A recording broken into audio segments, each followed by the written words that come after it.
I'm Ryan, and today we are going to work on an acrylic landscape lesson. All of the tools and materials will be listed in the video description, and if you'd like help with the drawing process, I'll have the traceable up over on Patreon, along with the reference photo for color matching. With that said, let's jump into it.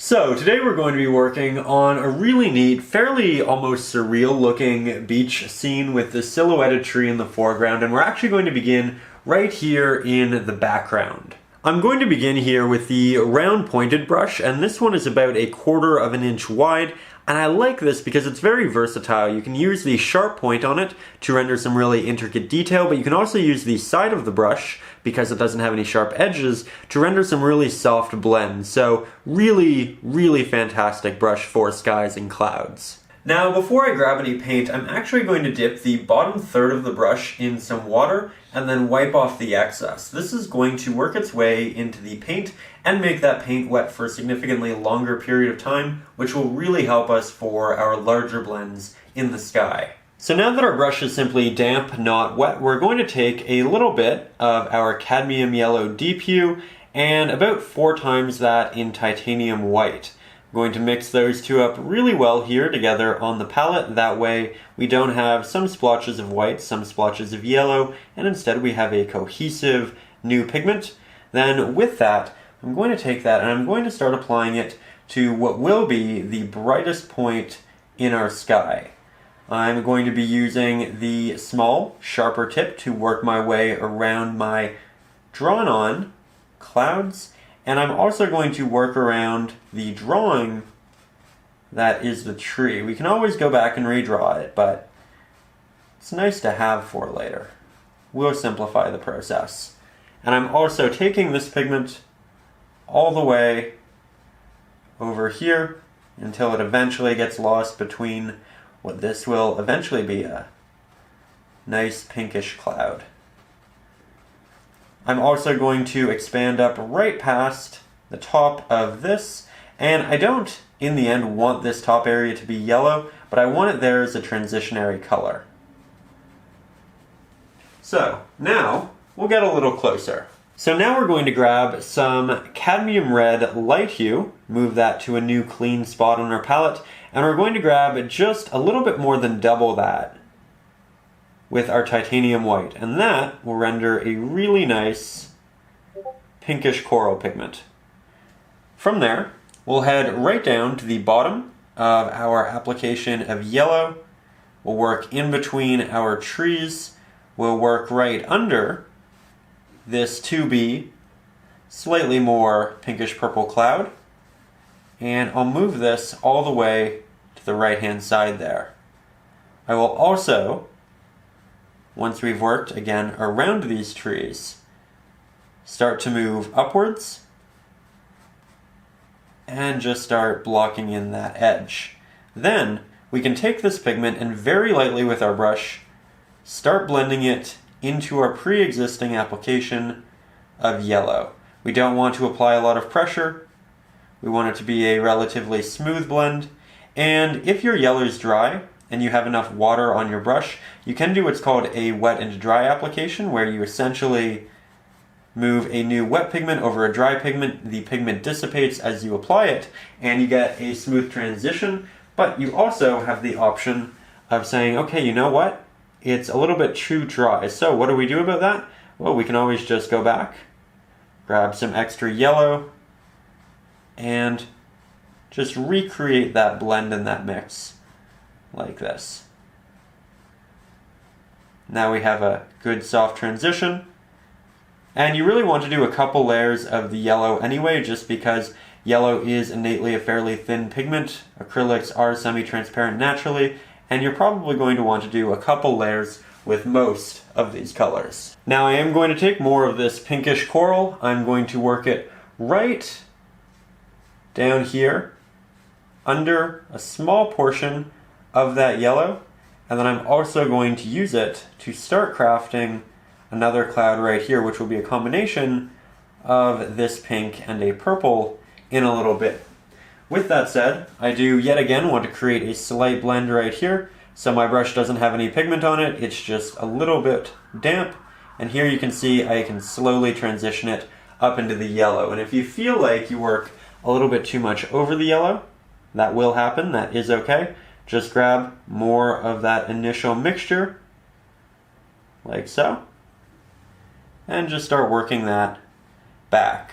Something that can happen is your pigment can start looking a little muddy when you have a lot of blends that you don't really want, when you don't really have all of those clean applications, and that's okay.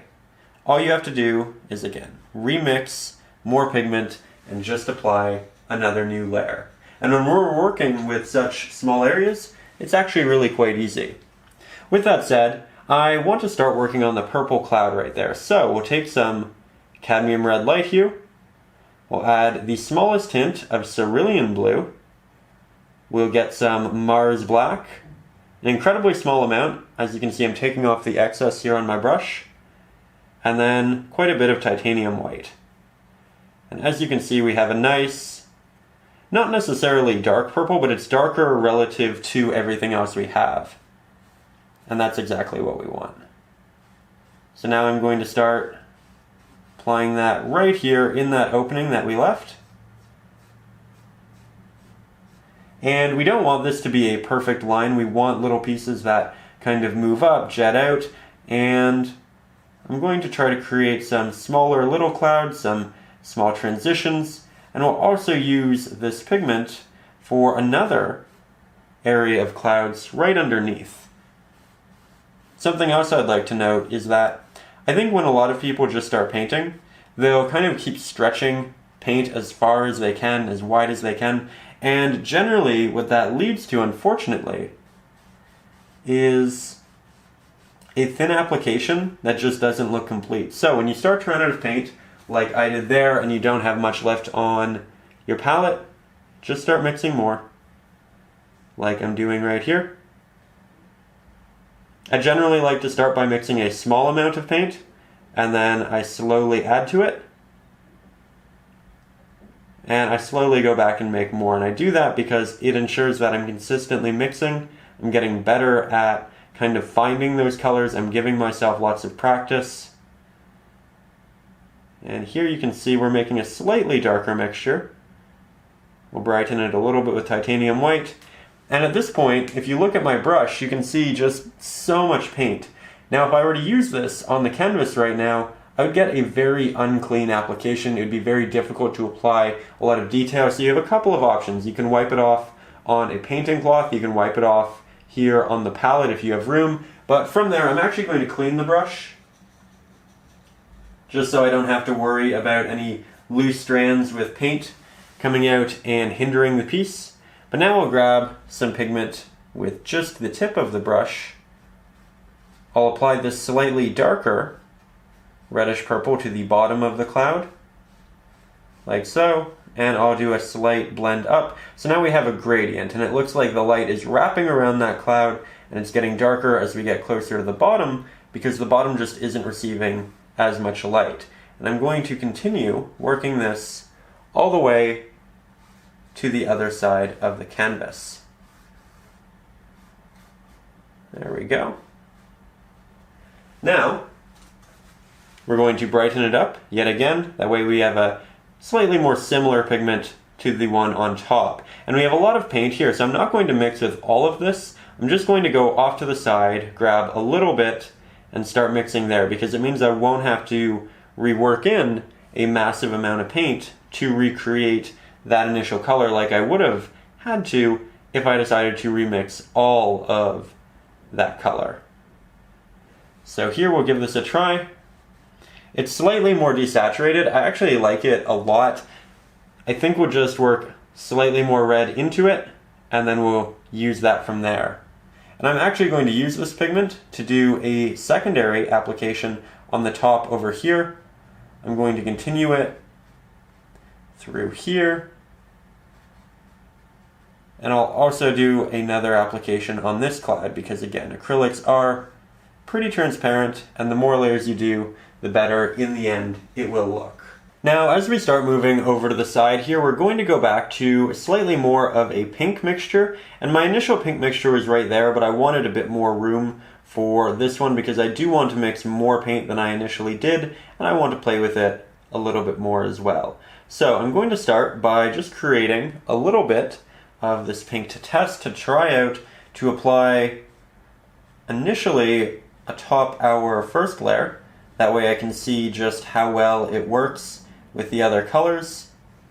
If it was close to that first one, if I liked it more, if I liked it less. And I definitely like it more, and that's just, it just goes to show that the more you do this, the more you learn, the more you get better at it, the more you're following applications you like more and more. So here I'm continuing to work to the left-hand side of the painting, covering up that initial pink, doing that on both the top and the bottom of our yellow marking. And then I'll apply quite a bit more pressure with my brush, as you can see. And when I do that, I create a significantly larger stroke, which just kind of speeds up the process. Whenever you're doing anything detailed, I recommend just using the tip of the brush because it will afford you the most control possible. But if you just want to block in a larger area or create an initial layer you know you're going to paint over, it's not a bad thing to use that larger head of the brush. And again, I like this brush because that edge is soft. It's not going to render a streaky aesthetic. It's not going to create markings that you don't necessarily want. It's going to keep things consistent. It's also worth noting that here I'm actually not using much water on the brush because the more water you use, the more you thin your pigment. And I do want this base layer to be relatively thick. I do feel like we'll have to go over it and play with it, but it's a good start. I'd also like to note that at this point, the painting is admittedly at kind of an awkward stage. I feel like all acrylic paintings go through it just because they require so many layers to build up to something that is truly beautiful and aesthetic. And I like to bring this up because I think so many people get discouraged when their painting does initially look awkward, but in so many scenarios it's supposed to, and that's not a bad thing. It's just part of the process. So don't get discouraged, trust the process. You see what this painting looks like in the end. You saw the video thumbnail. Just recognize that we get there. It just needs to go through a kind of a funny stage. With that said, I am going to take more of the yellow that we had. Luckily, some of it was still wet. And I'm going to initially do a little bit more of another layer right here, just build that up. And then with this, I'm going to start working my way into the pink here. And you can see that I actually went over the drawing. I'm okay with that. I can actually still see the drawing through this because the acrylics are a bit thin, but even if I couldn't, I would still do it. And we can always go back and just redraw that on by going back to the start of the video, seeing where it was, or using the traceable or the reference photo. A lot of different options. But I'm just trying to create some complexity in the color here, a little bit of extra depth within that pink. So, with that said, let's head back to our palette, and now let's create a lighter pink.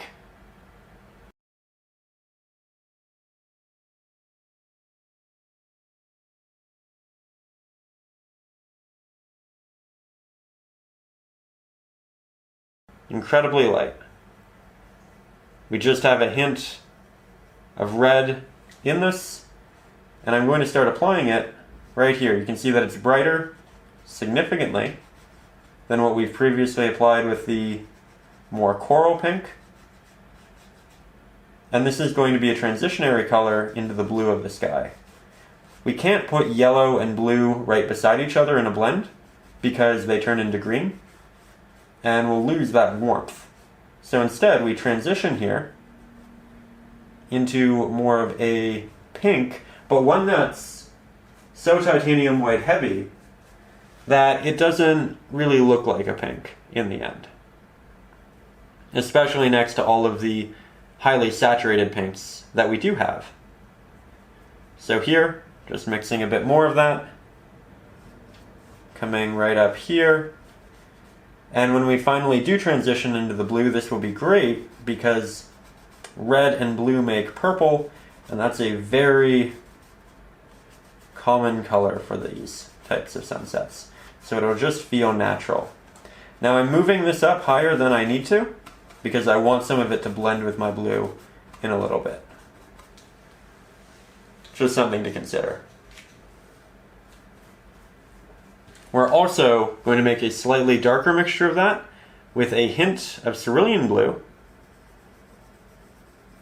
for this side over here. And we can use blue on this side and not this one because we don't have that yellow to worry about. Here I'm going to blend into the edges of our clouds. And I just covered a cloud there. I'm going to try to scrape off the paint. We were successful because it's still quite wet.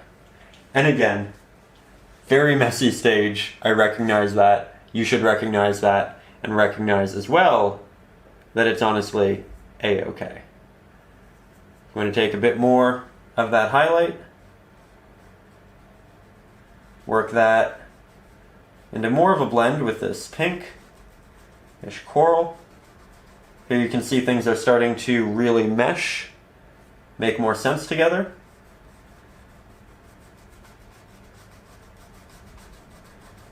And we can do a slight blend down here into the rest of it. Now right now I am doing a wet into dry application. Again, meaning that the paint that I'm working on top of is entirely dry, but I'm getting what looks like a blend because my current layer of wet pigment on my brush and on my canvas is quite damp. So the water is thinning the paint so you can see that initial color underneath it, which is creating this optical blend. So as we move the camera back, we can see the painting as much more of a cohesive piece. You can see how these colors are kind of starting to set into the background. But right now we're going to continue with that same round pointed brush. Going to make sure it's nice and damp, and we're going to start working with some cerulean blue on a new spot on our palette. We'll also grab quite a bit of titanium white and a hint of Mars black. The goal here is to render a quite bright bluish gray. So we'll start with that right there. I actually like that a lot. And we'll start applying that right up here. Going to work my way around all of our drawn in clouds as we have before. Work my way around the tree, just like that. Applying more pressure to cover more space more quickly.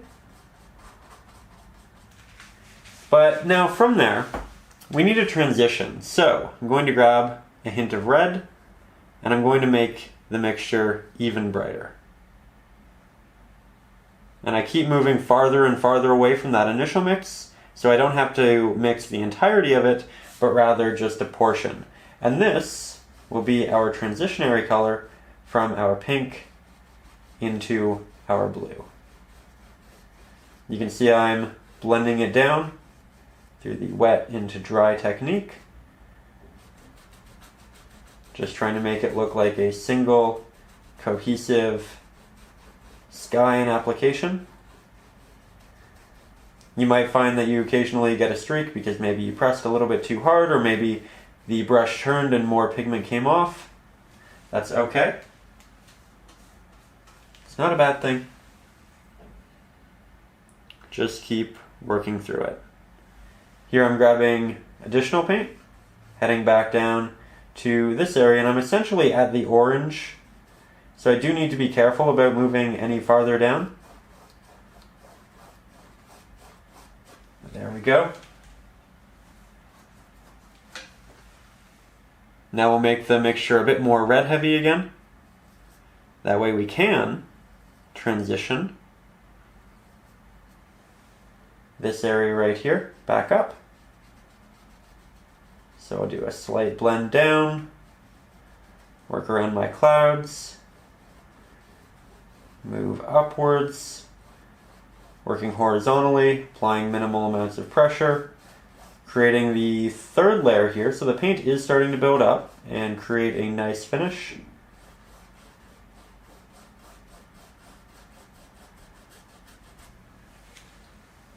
Just like that. Now that we have all of those pinks right there, we can take some extra titanium white, hint of yellow, build up a nice warm pigment right there. Maybe add a hint of red to it as well, just so it leans slightly more to the orange side of things.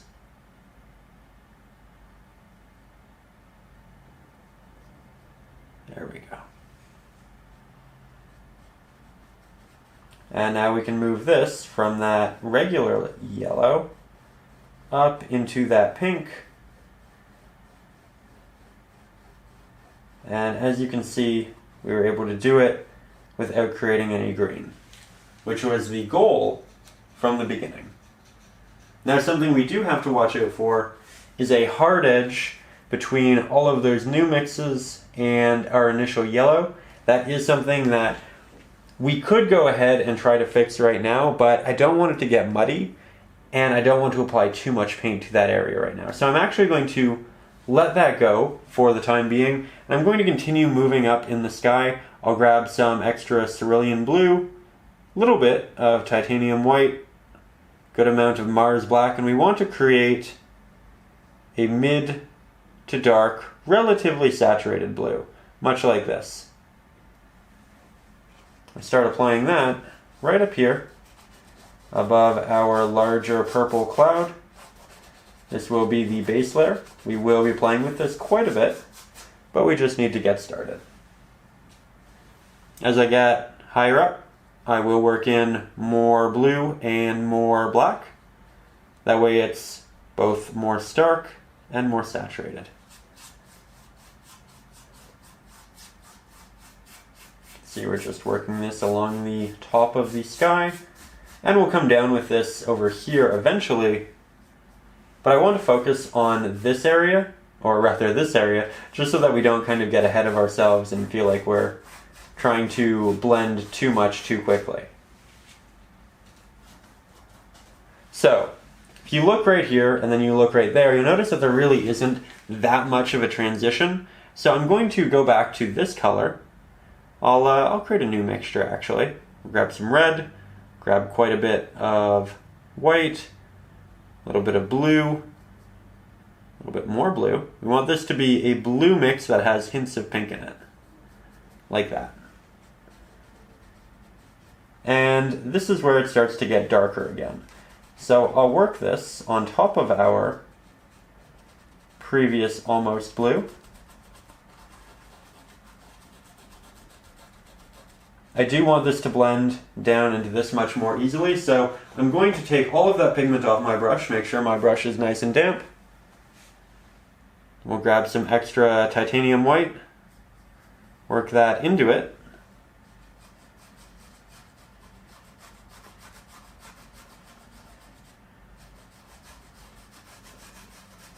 And here you can see yet again we have a nice transition. Now we'll take this, start working that up into our darker blue sky.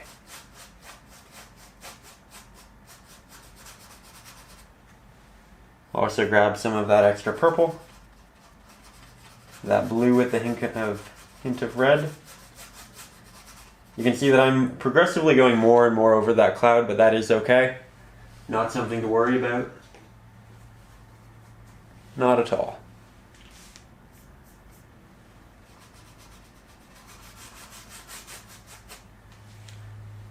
Now at this point I started using a lot of water, and let me get you closer so you can really see what happened. Right here you can start to see a lot of that canvas showing through, and that's just because there was so much water on the brush and on the canvas that it started peeling up that pigment, and the pigment was having a hard time kind of connecting to the canvas. Now this is an issue that can happen quite easily when you're working with a lot of water. That's why I generally like to keep the brush more damp than wet. However, it's very easy to fix. All we have to do so wait 10 minutes, let that dry fully, and then paint over it, and we really, really won't have an issue. So while that dries, I'm going to head over to the other side and start working on that area of the sky instead.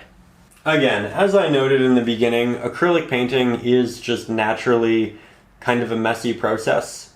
It is a process of layering, and so therefore it is also a process of trusting yourself, trusting the vision, trusting that the layers will get you to where you want to go eventually, and just kind of managing to find the fortitude to hang in there and eventually create what you really, really want to. So here, quite a bit of blue, hint of red, some titanium white, not much Mars black. And we'll progressively get brighter as we start to move down. Predominantly working in horizontal strokes. When I do these blends, again, I'm being very soft. And something you can do if you feel like you almost have a line in between the two, it's a soft line, but a line, you can work diagonally, so you kind of drag those darker pigments down, those lighter pigments up, and then once you've done that, you can go back over it again with a horizontal stroke, and you'll have a much wider gradient than what you initially did. And this mix, what you currently see here, is actually much more of what I wanted over there. So I'm glad that we are again improving. The more you do, the more you understand, the easier it gets. And again, the great thing about acrylics is that they do look messy on the first layer, and they do force you to do a second layer. And when you do that second layer, you're probably better at it than the first layer, and the subject ends up looking better because of it. With that said, once I get to that point, I'm going to work in a lot more red than what we had before. I'm going to make it, yet again, brighter.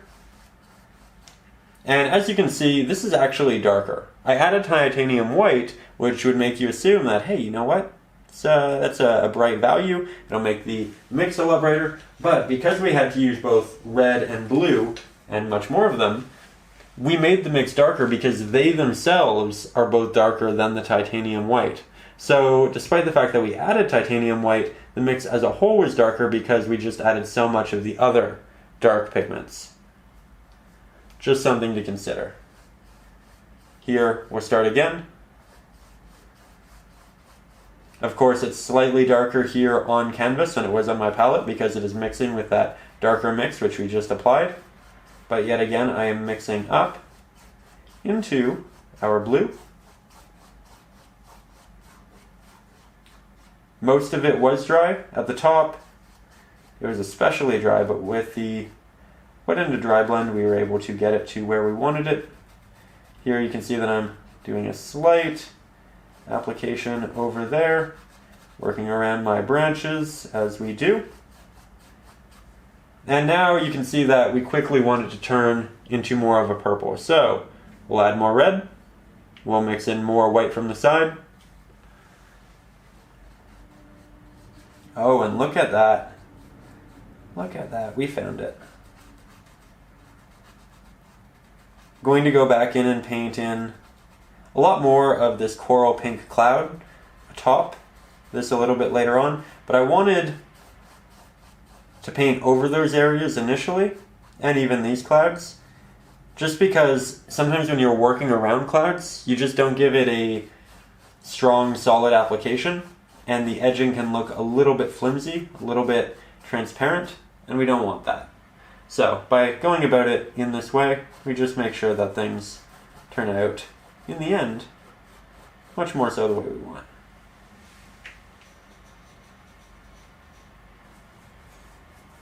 Now, let's see if that's dry.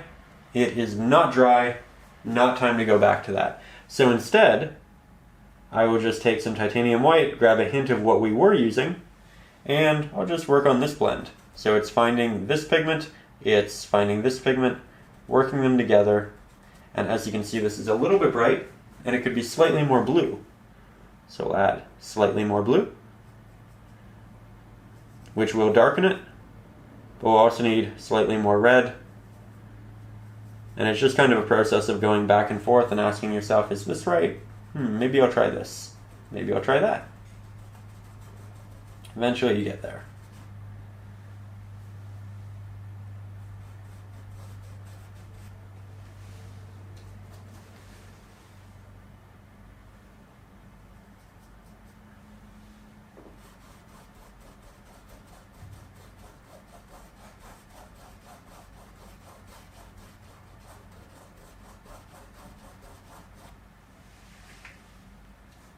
Getting closer.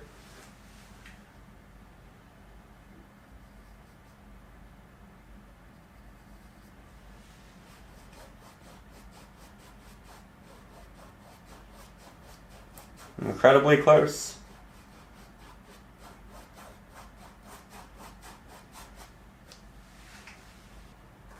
Now we're going to head right back up into this spot. I'm going to eliminate almost all water from my brush just in case it kind of reactivates the water there. And I'm going to look to the mixes that I was working with there. I want to continue working with them. I just want to make them a bit darker.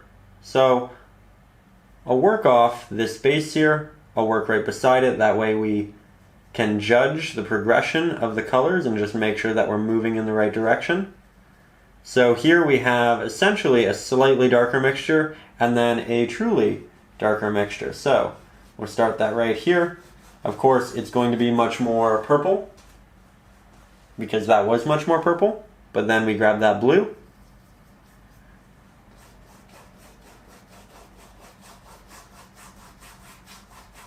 And just like this, we start giving it a thick base that is almost at the point of transitioning well.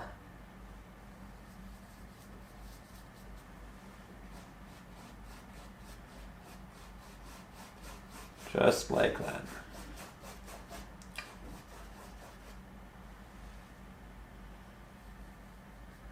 Just keep making it slightly brighter until I get that mix in the middle that I want.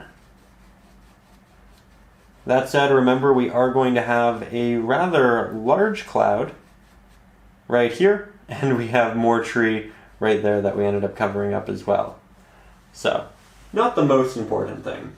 I'd also like to note that I am leaving a couple brush strokes in here. You can see they're kind of arched, they're kind of horizontal, and that's just going to give us the implication of softer clouds in the distance. Now, we're going to move quite far back and we're going to start painting the purple clouds in here, but I want to do it from a distance so that we can kind of see the whole sky as a cohesive unit, and that way we make sure that we're balancing it with these darker values appropriately. So now what we're going to do, we're going to take some of our red, some of our blue, probably about an equal mixture to begin with here. Grab a hint of Mars Black, grab a hint of Titanium White, and I'll test that right here. I will work it over to the left.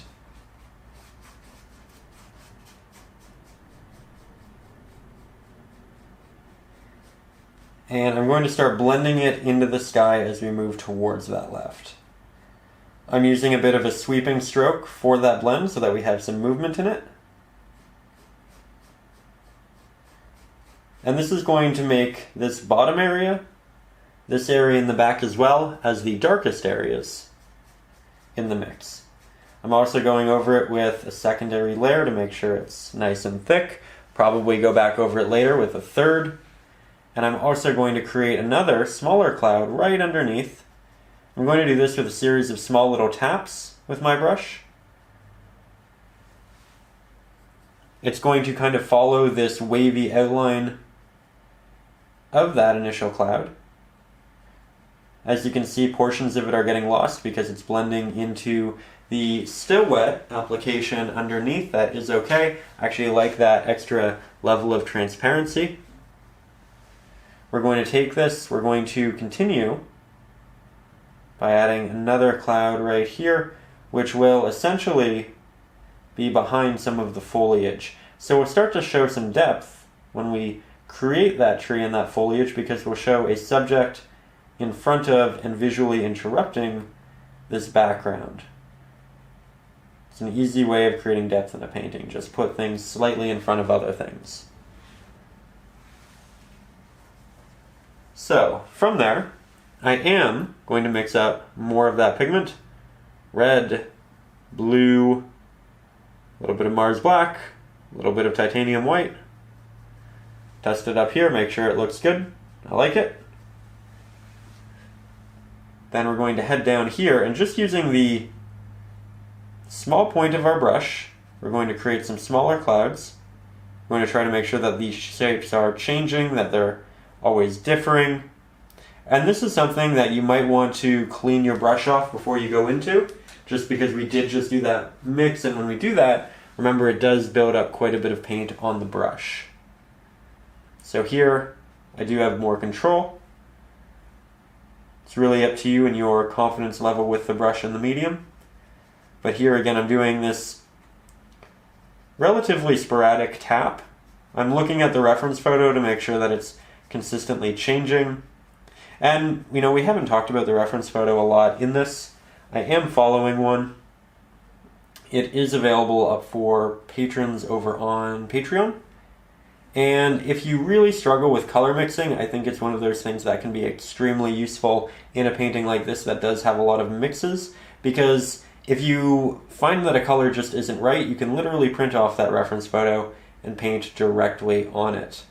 I personally always really struggled with color mixing, at least initially. It was kind of that last thing that I really needed to figure out, and I found that I really started to when I did start printing off photos and painting directly on them. That way I could see what I was doing wrong with the color and adjust from there. So not something you have to do by any means at all, but something that I found did help me quite substantially. Here yet again we're going back and mixing more of this. And now I'll create some clouds over here to the left-hand side. But on the note of the traceable, the reference photo, Patreon, all of that, as I say in all of these lessons, I would like to, just say a big thank you to our patrons for making this happen. This is actually the second painting tutorial I filmed this week. The first one, I didn't end up loving it, but because of the financial support up there, I am able to take more time, make better lessons, do lessons 2, sometimes 3 times, and really make sure we get things as good as we possibly can. This is primarily a fan-funded channel, and I would not have the time to make even 2 of these a month if it wasn't for our patrons. So I would like to say a big thank you to you for making this happen, for providing these lessons for everybody else as well who's watching it up over on YouTube. It's incredibly kind, incredibly generous of you. Not only do you provide me the opportunity to paint and teach for a living, but you provide these lessons for people who can't take formal classes. And I really hope you enjoy the benefits up over on Patreon like that of the traceables and the reference photos as my way of saying thank you. If you're also new to the channel, perhaps you came from the recent campfire lesson or the latest sunset, I do have a Patreon. It is, again, how the channel is primarily funded, and up there you can get a bunch of really fun extra rewards, like that of the traceables, the reference photos, a bunch of bonus lessons that you can't find anywhere else. We also have 5 ebooks, 3 of which are full of traceables, 1 of which is Acrylics for Beginners, in which it teaches the essentials, and it's really essentially everything you need to know about acrylic painting before you jump into your first acrylic painting. In it we cover blending, working with water, how colors mix together, composition, glazing, all of that good stuff. So you can check that out if you're interested. We also have a private Facebook group where we all kind of share artwork, help each other out. A lot of fun things up there, on top of the traceables and reference photos. So again, that'll be in the description. I think I'm losing my voice, and I think I'm tripping on words a little bit more. It's that time of year where we start to get a little bit sick. I'm taking lots of vitamin C to make sure that doesn't happen, but if I do trip once in a while, do apologize. There we go. Perhaps we will have a tea break relatively soon. With that said, while I've been talking about the Patreon and everybody who does support the channel up there, I thought I would also mention that what we've been doing essentially is just going back and doing 2-3 layers on all of our clouds, building them up so that we do have thick applications, and making sure that they, like the background, just don't show any canvas tooth through them. So as we step back, you can see that I did go ahead and add an additional little cloud right there.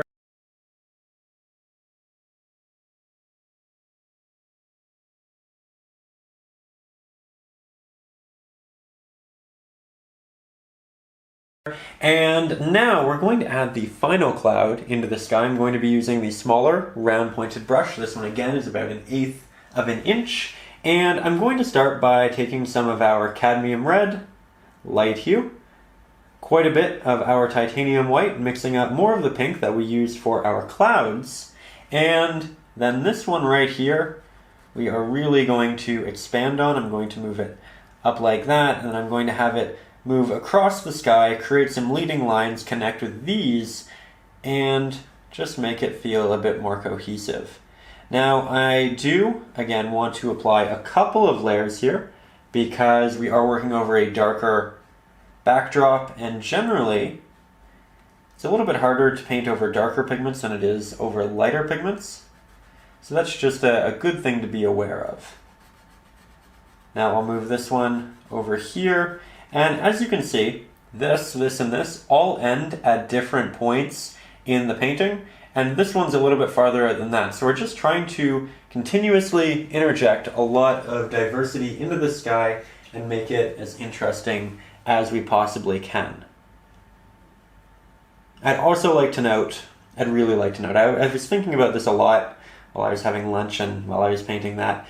This admittedly is a more difficult lesson.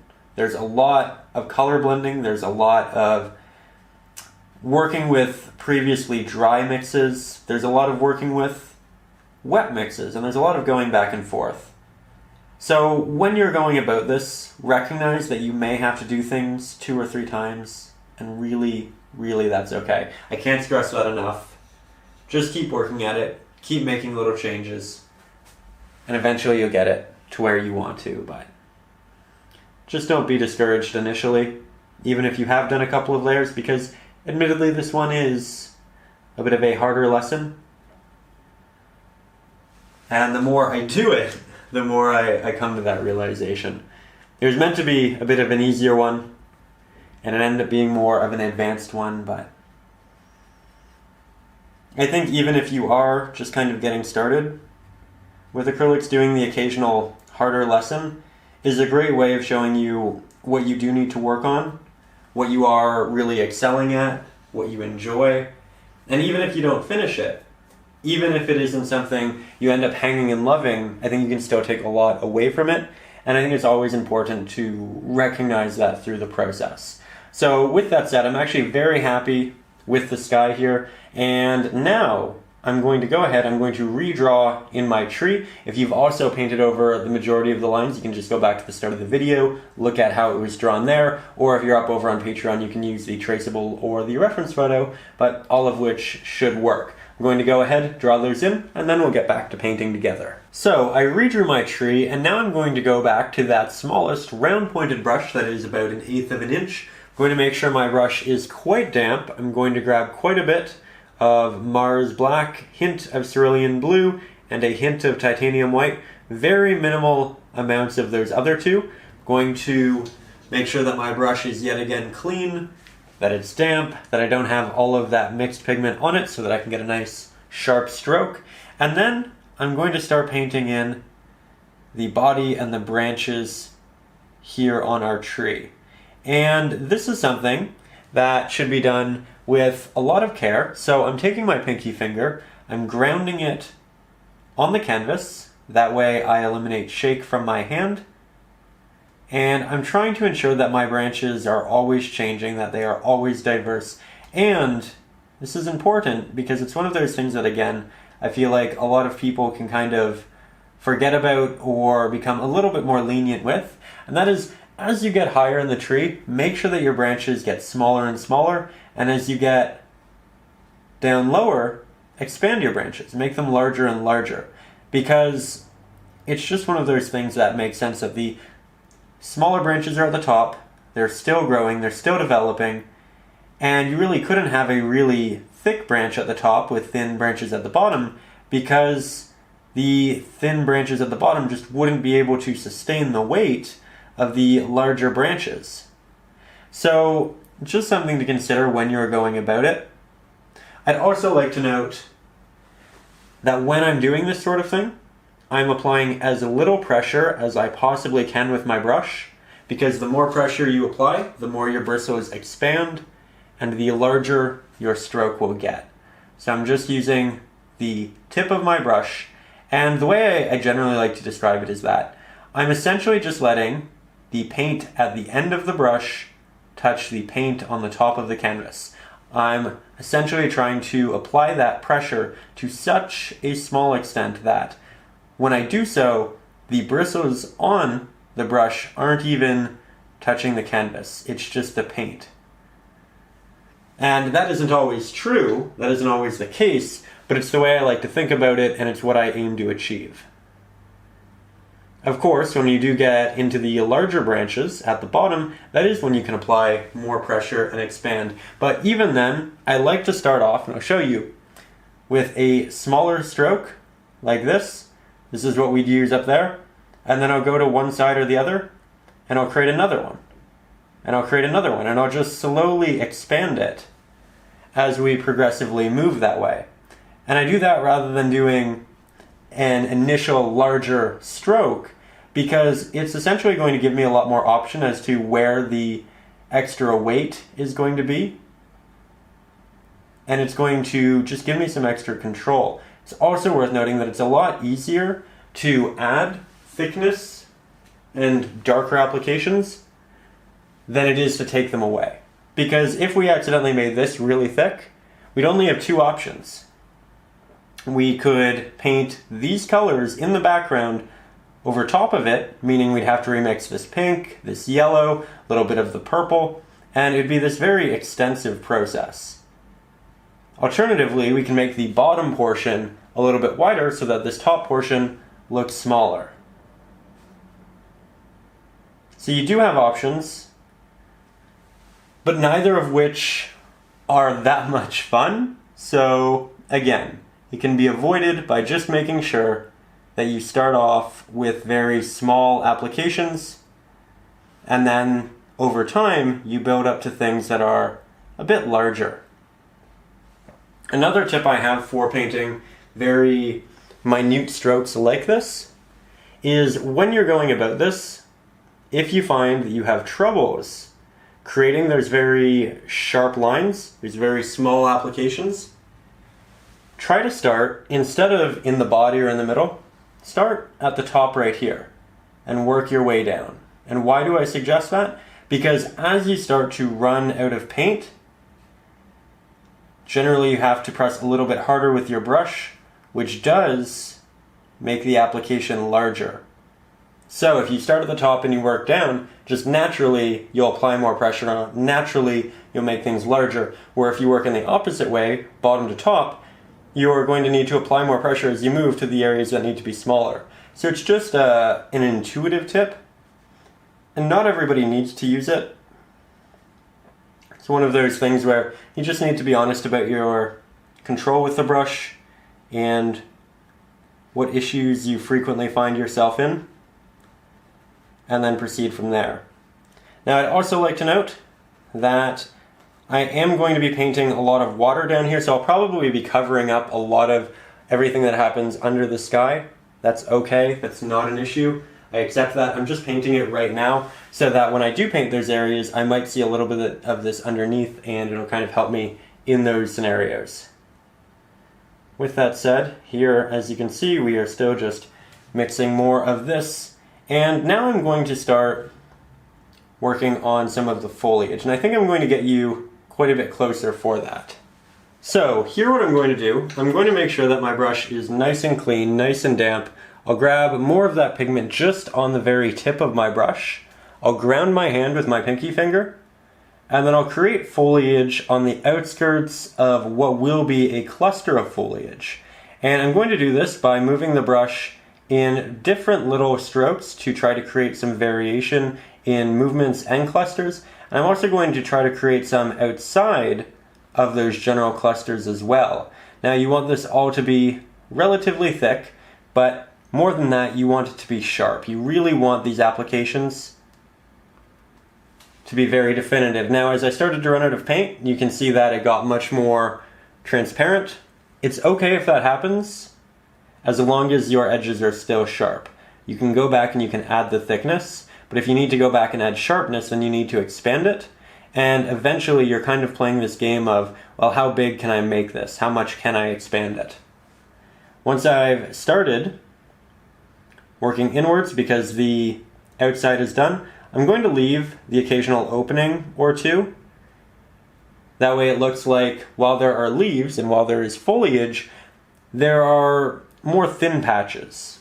It's not so full. And that's just going to give us some extra depth. You'll get to see some extra color through the tree, and it'll just be one of those advantageous little additions to the painting. Now here I have another branch that has quite a bit of foliage. This one is going to have a significantly more interesting shape. I'm just looking at the reference photo and really like what's happening here. It's not something that I innately would have intuitively come to. I always appreciate it when either reality or a reference photo can inspire something that I wouldn't have done, because it's just going to make the piece so much more interesting than would it have been otherwise. So here we also have some foliage, more so in the body of the tree right in the middle, but it's actually behind the branches. So that's pretty interesting. Occasionally I am painting a leaf or two that's not going to be connected to the rest of the clusters. In that scenario, hypothetically, the little branch that's connecting to them is just so small that you can't see it from the distance we're at.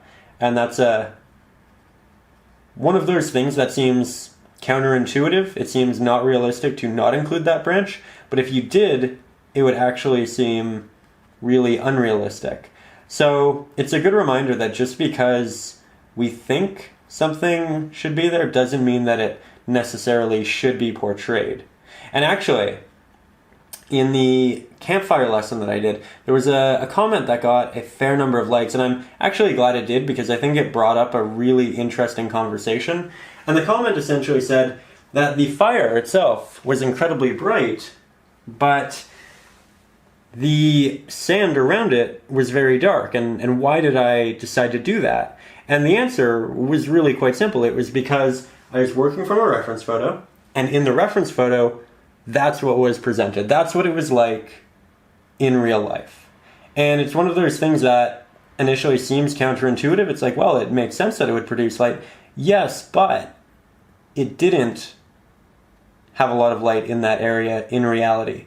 And generally when we start to make a lot of assumptions and we start to change our painting around those assumptions, things start to look very predictable, very basic, and that's when you can end up with something that looks more cartoony. So I'd really be careful of saying, well, this should have this, especially when you have a still life or a reference photo that proves to you otherwise. There's a reason it's happening, and you can look into that. But it's good to recognize that those seemingly counterintuitive things are what's going to make it interesting, diverse, and just so much more actually real. Just something to consider. With that said, I think we'll get a little bit closer so you can see the technique a little bit better. So yet again, we're taking that smaller brush. I'm going to try to create some different clusters, as I can see in the photo. So here we have one that kind of goes up, then we have a little point that goes out that way, then we'll have another point that goes out more directly horizontal, and then I'll have it kind of dig back in and then come out over on this side. I'm also trying not to create a purely full edge, so I'll create a little inconsistency there where again it dips down. And then we'll have it rather high here. We'll have it come back in right here. And you can see yet again, as I start to move in, there are lots of varying little openings that are just going to show that sky color behind it and give us some extra depth. You don't want too many, and you don't want it to essentially look like a line of them. So I like to start with a lot, and then I like to slowly patch it in and add more. Something else you can do, you can start holding your brush like this. Oh, there we go. Rather than like a pencil, because it'll give you a bit more of a loose application. So if you find that you're consistently doing the same things and subconsciously those techniques are kind of taking over, start holding your brush differently. It'll make it much more loose. You'll have less control, but I think it'll aid the painting. And this is generally what people do for figure drawing to get the movements just right. This is how I was taught in university and my after school figure drawing classes.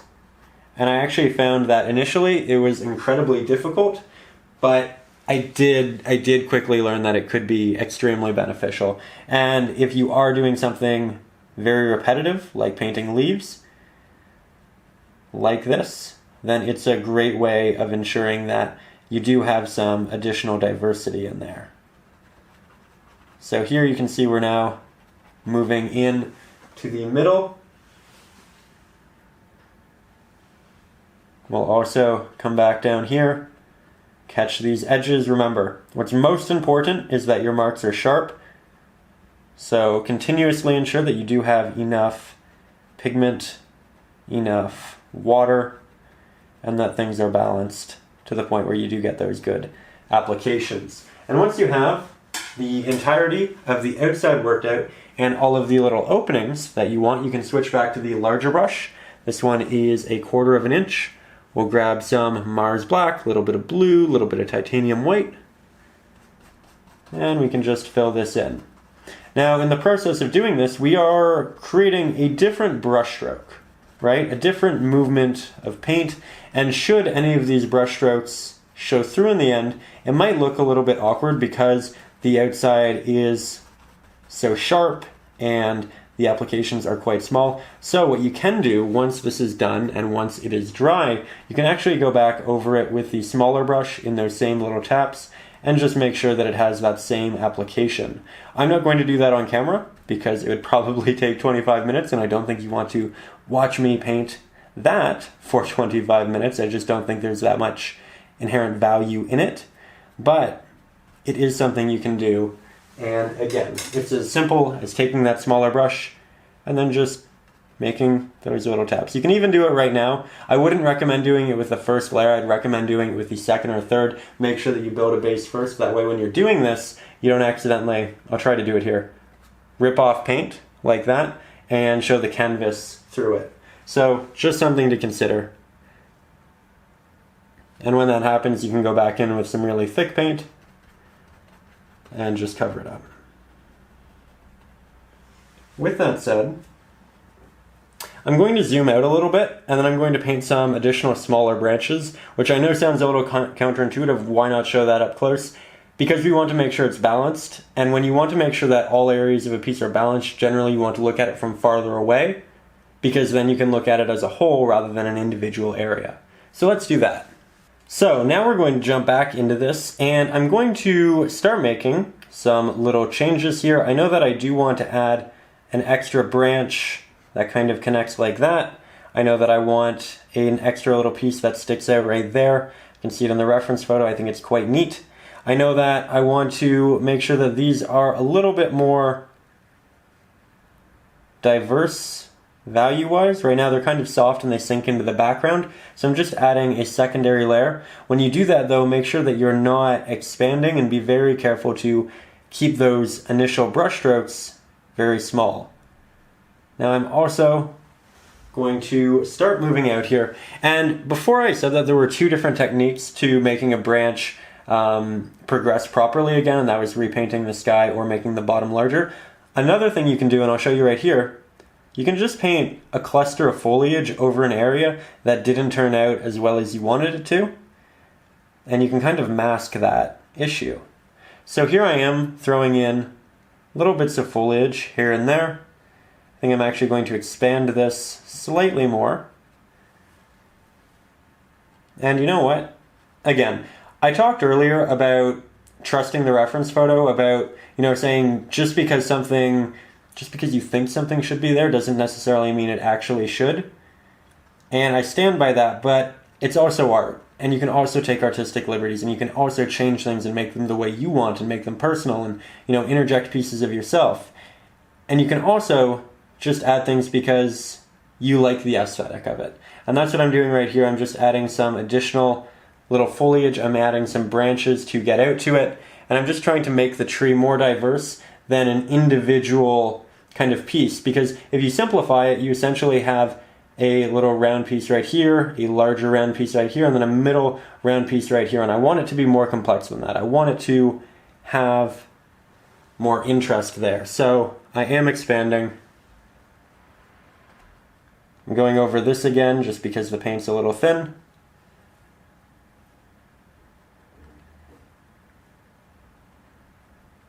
And I'm really just trying to make this feel natural, full, alive.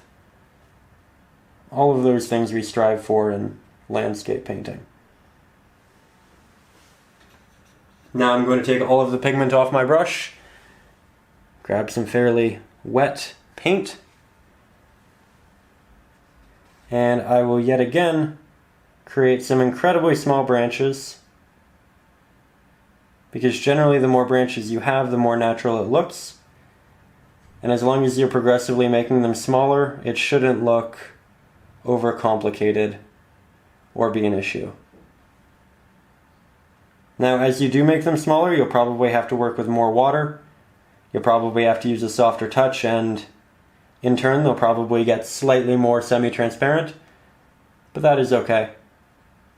They'll just look a little bit farther away, which will make the tree as a whole look more dimensional.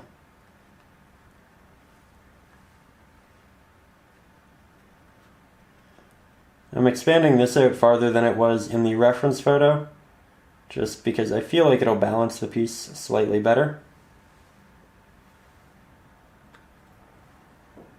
There we go. Really happy with this though. Now I'm just going to go over the body and make sure that's nice and thick. So, as we step back, we get to see all of it again as a cohesive unit. You don't see the brush strokes to that same extent as when we're hyper zoomed in, but I think that's really interesting. I like when you get really close to a painting and you can see those brush strokes, you can see that it's a painting, all of those different choices there articulated through those brush strokes, and I love that. It's like a visual language of the artist.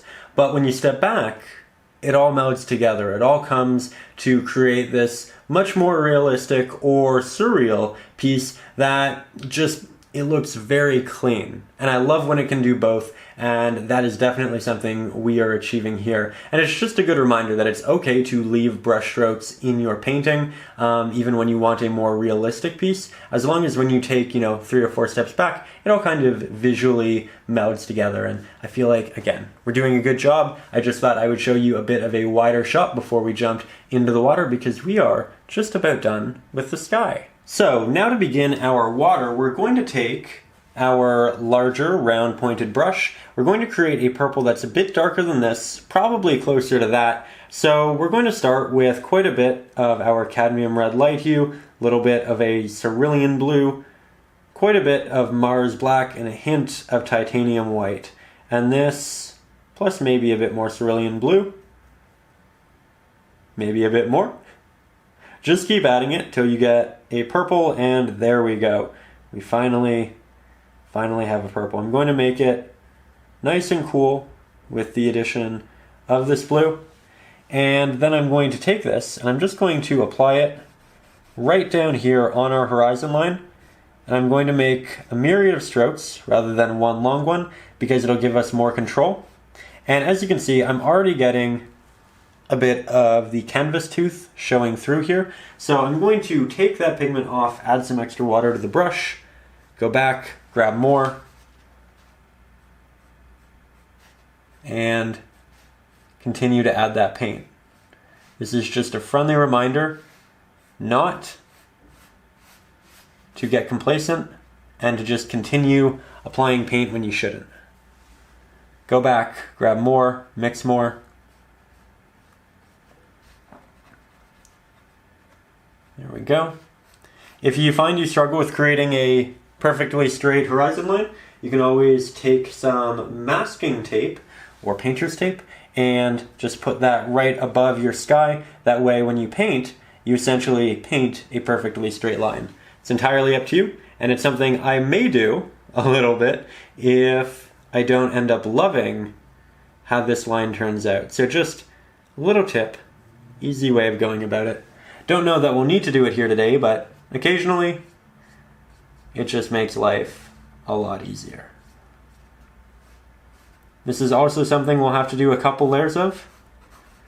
I'm going to try to avoid the tree, but if I have to move over it, I will, and I will rather cover it to a point than leave an open white spot of canvas in between our water and our tree. So just something to consider.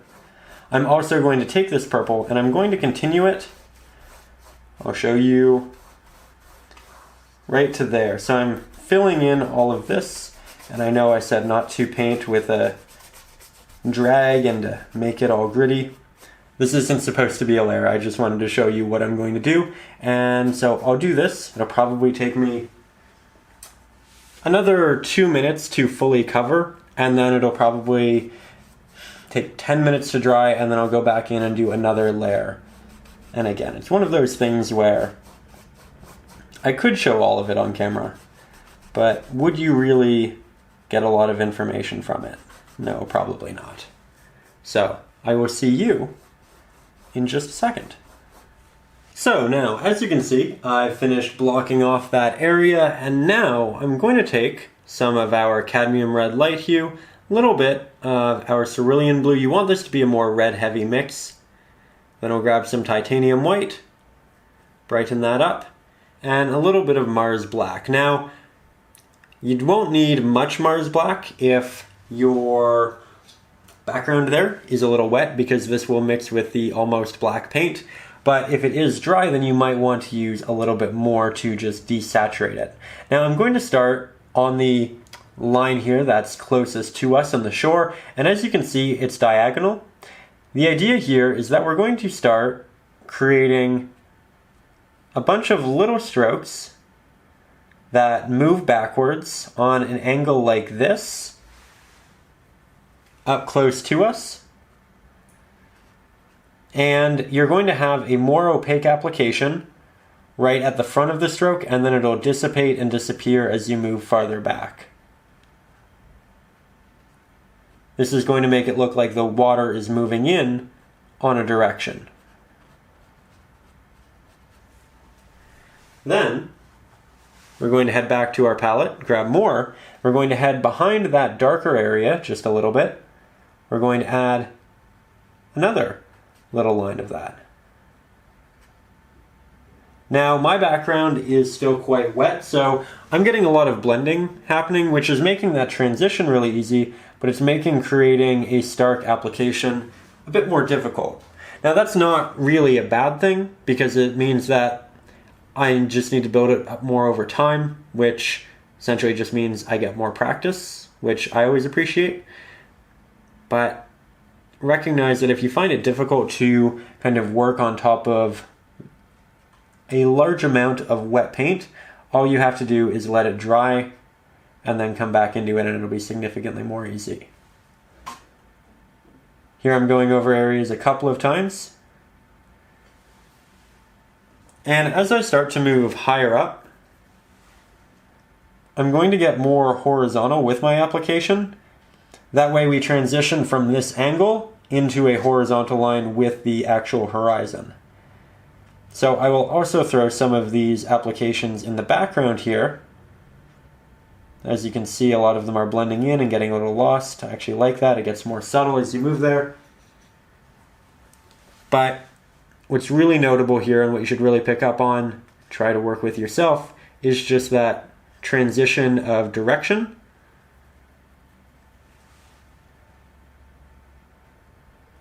There we go. Again, you'll need more titanium white if you're working on a dry background, and you'll need more Mars black if you're working other way around. It's the other way around. You'll need more titanium white if you're working on a wet background. You'll need more Mars black if you're working on a dry background. There we go. Again, a little under the weather. Don't really feel like I'm kind of firing on all cylinders today, but you know what? That's okay.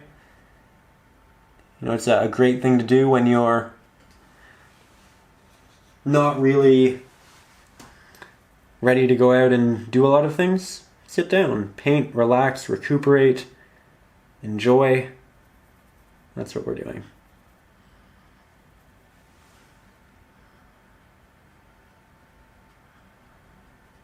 You can see that I'm trying to leave little breaks in between these, and I'm also trying to create them at different levels and heights. I'm also trying to make sure that they're all, again, different widths. Here I'm also moving over the entirety of the base of the tree, and I have no issue with that.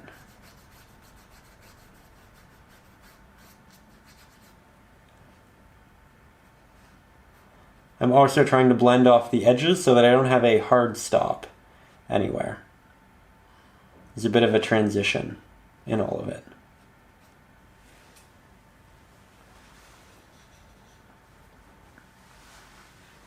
Let's get a bit more.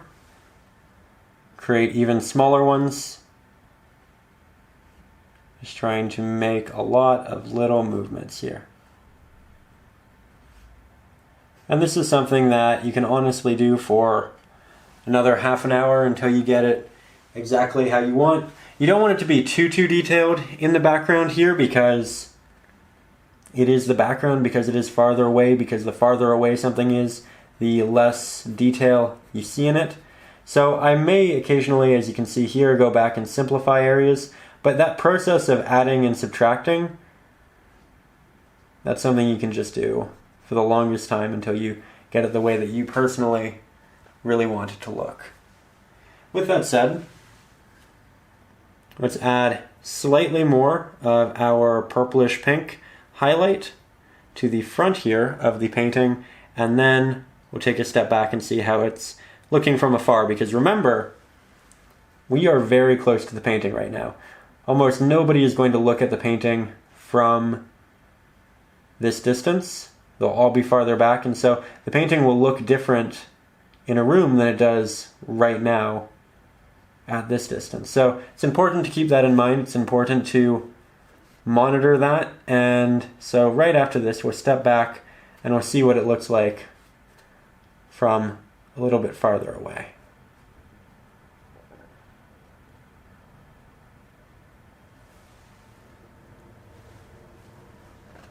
Just want to touch up that area. You can see that I am trying to simplify a lot more, but I really like the transition from slightly darker to slightly more pink. There we are.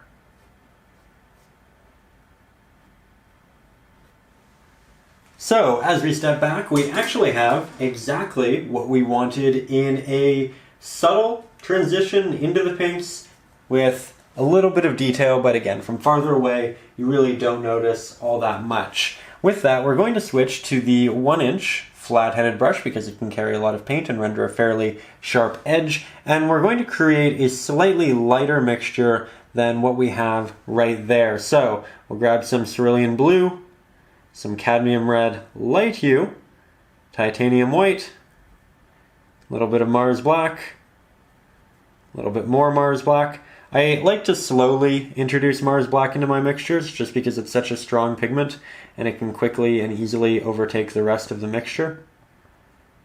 going to make it slightly more blue heavy than red heavy. Mix that up well. I'll test that. And I like it, it's just not bright enough. So, extra titanium white. Here you can see I'm mixing back and forth so that I don't have inconsistent colors in the mix. Just do a little tap here and there just to see. And I like that. So, from here, we're going to continue to the next little strand of water. And this is the new base layer. Generally, when you get closer to the foreground, the contrasts get sharper, things get more saturated. However, sometimes in sunsets that isn't the case, and this is actually one of those kind of strange scenarios where we're actually not going to make it incredibly dark here in the middle ground to foreground. I want this to be more of the high contrast area, as well as maybe right in the foreground with a little bit of the reflection. So once I have that incorporated, I'm switching back to the smallest round pointed brush. I'm going to make a darker version of that just by adding in a little bit of Mars Black. We will create a little shadow here, right underneath this nice pink highlight that we created. So this will look like a new line of water moving in. There we go. Just going over it, trying to give it a slightly softer bottom that transitions into this. So I'm doing a blend on an angle this way with that dark pigment, keeping the top side of it fairly sharp. Though it can be softer on this side because it's farther away from us visually. Now, grab more of our cadmium red light hue, more of our titanium white, hint of our cerulean blue, the smallest hint of Mars Black, and from here I'm going to create more applications in that same movement, but as I get over here they're going to get more horizontal, so I'll show you here it's more horizontal, and then okay, now I'm starting to switch a bit more, and now it's getting more prominently moving in this direction. And this is just going to give us the look of moving water. Doing a slight blend back and forward, trying to make sure there aren't any hard stops on either side. Just like that. And now we can make a slightly lighter variant. And just kind of correct, do little taps.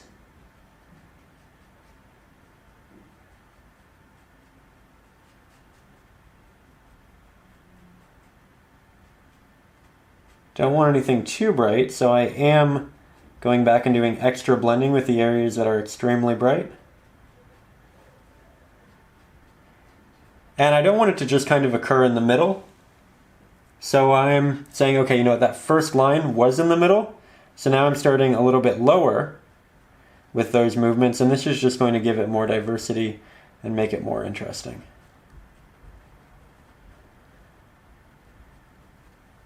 There we go.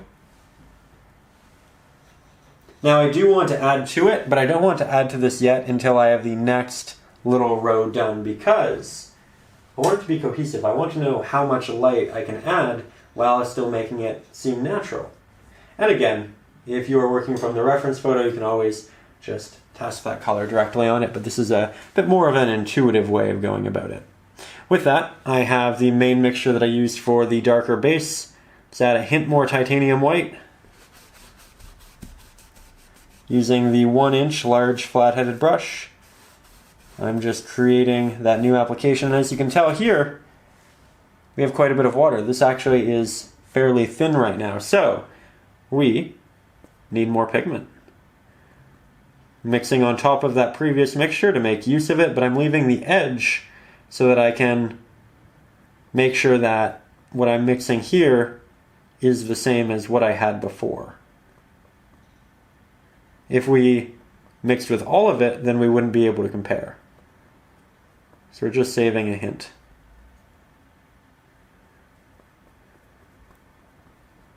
Perfect.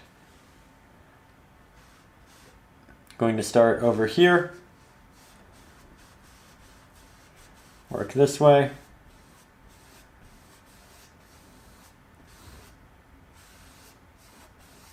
Good. Now I'm going to switch back to the smaller round pointed brush. And something we did here was added this kind of end to the wave, this highlight that's catching the top of it. It's raising up, so it's getting more highlight. We need to do that here as well. So again, Cad Red, light hue, titanium white, hint of blue, and probably don't need Mars Black here. Though I will take that pigment off my brush so that I can grab a more finite, easily workable amount. And then I'll just work this along that edge. You can see that I'm occasionally skipping little areas. It moves up and down in very sporadic ways. It dissipates as we move over here and gets less sharp, less vibrant. Then we take more Mars Black, work that into the mixture that we used underneath. We give it a slightly darker bottom edge here.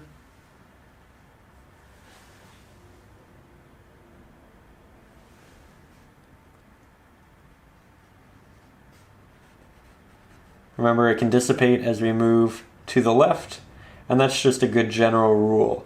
Because the right-hand side is closer to us, we do see more detail, we do see more happening. And we can kind of let go as we move both that way and that way.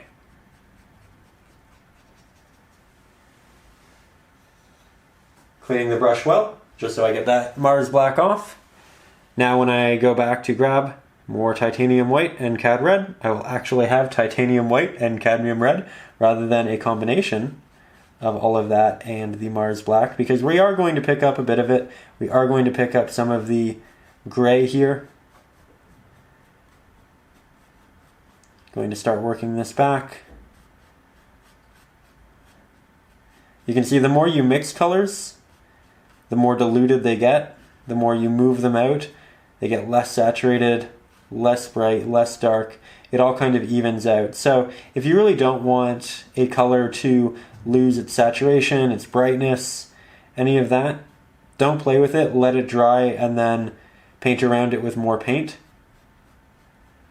But I like how we're kind of creating these subtle layers initially.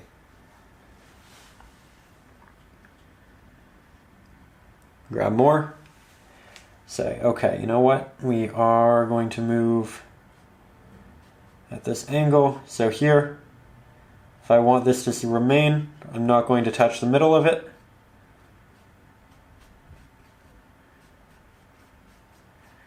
This time I'm not going in the middle either. I am applying it more to the bottom. And I'm using that same technique.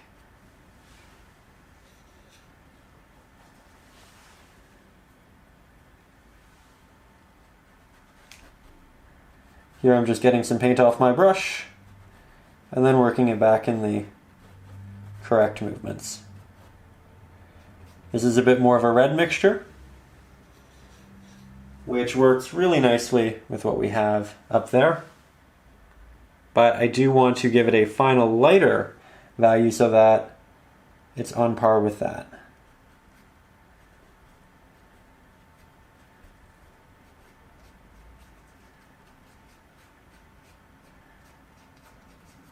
So now I'm heading back to the larger flat-headed brush and we'll continue creating another base layer. I would like to note that what I was doing there was I did want to paint from a bit of a farther distance. I did want you to see that process from a farther distance because this is something that you really should see the entirety of it as you go. That way, again, it's balanced and it works as a whole with the rest of the piece.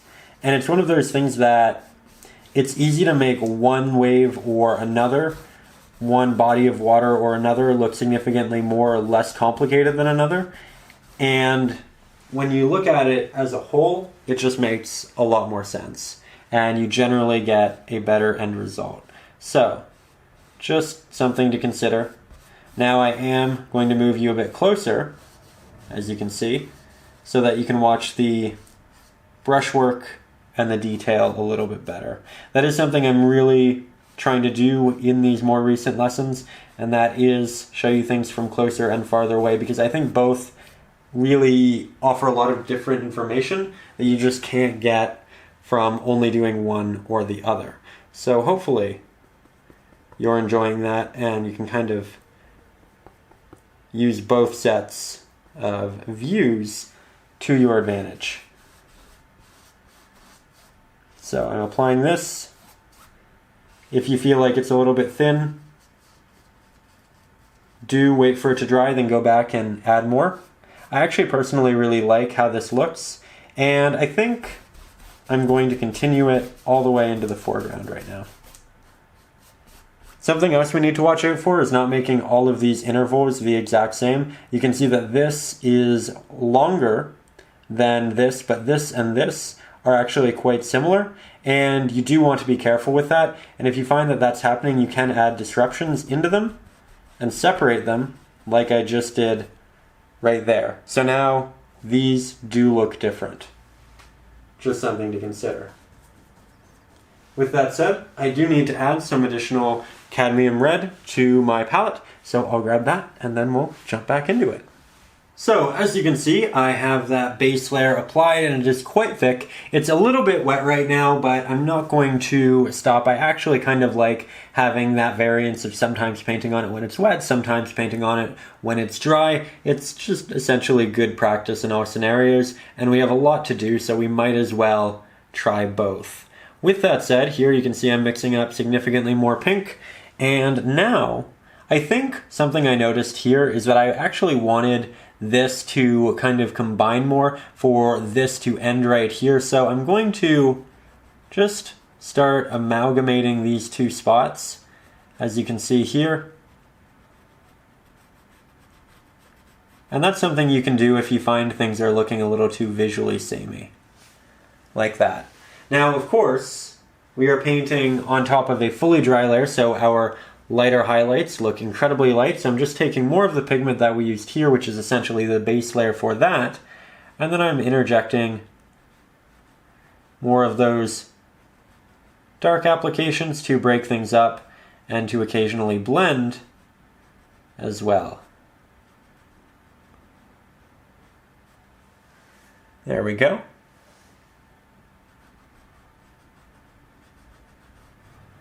Looks good.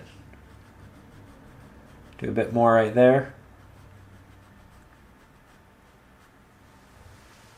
So, from there, we are going to head back to our reds, head back to our pinks, add a hint of blue to them, and now we'll continue making those slightly diagonal, slightly horizontal marks like this. And here you can see that I'm really bouncing around. I'm making them all the way back here. I'm making them in the front here. I'm occasionally connecting them. I'm leaving these darker spaces in between, and that makes it look like there is water that's essentially higher than other areas and therefore casting shadows, and it builds depth. So that's why we want those nice occasional openings and slightly darker blends. Sometimes when we really blend it like that, you get this mid value. So it's not quite dark, but it's not quite light. And that actually creates a great foundation and a base for a real highlight. So there, I just added some really blended areas. And this is something you only really want to do in the foreground just because it'll look too much in the background. Now we have a real highlight, and we can apply that to the tops of these and just add some extra depth. It's subtle, but it's a good way of making sure that it's interesting. I'm also going to go back over these edges a good number of times and continuously smooth them out. Of course, back here we have the shadow from that, so we're not going to go too far right there, but so far so good. And again, this is another part of the process that's just going to require a lot of layering, a lot of time, a lot of patience, but it's one of those things that's really just quite fun. It's enjoyable to do. It isn't hyper difficult. I think that painting the water here is significantly easier than painting the sky, so if you feel like you needed a little bit of a break after all of that intense blending and color mixing, this is going to be it. So I'm just continuing. When I make these new strokes, I'm generally trying to keep the top of them a bit sharper, and I blend the bottom part down. So I'll make another one like that, and now I will blend the bottom into pre-existing strokes and applications, and I'll keep the top nice and sharp.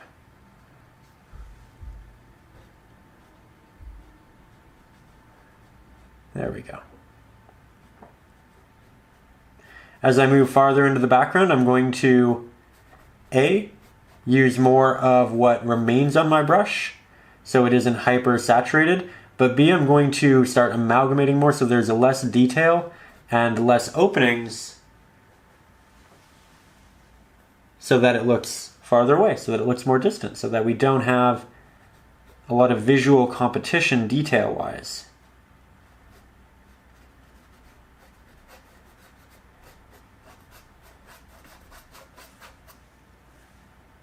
You can see that I'm getting a bit more loose with it. That's partially to avoid sameness.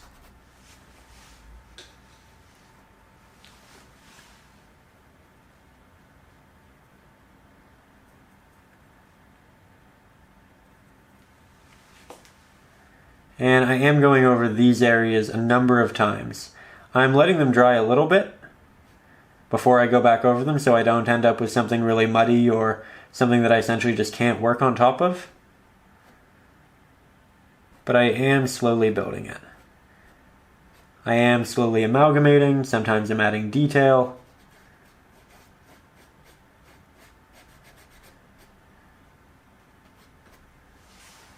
There we go. And again, much more loose here in the background.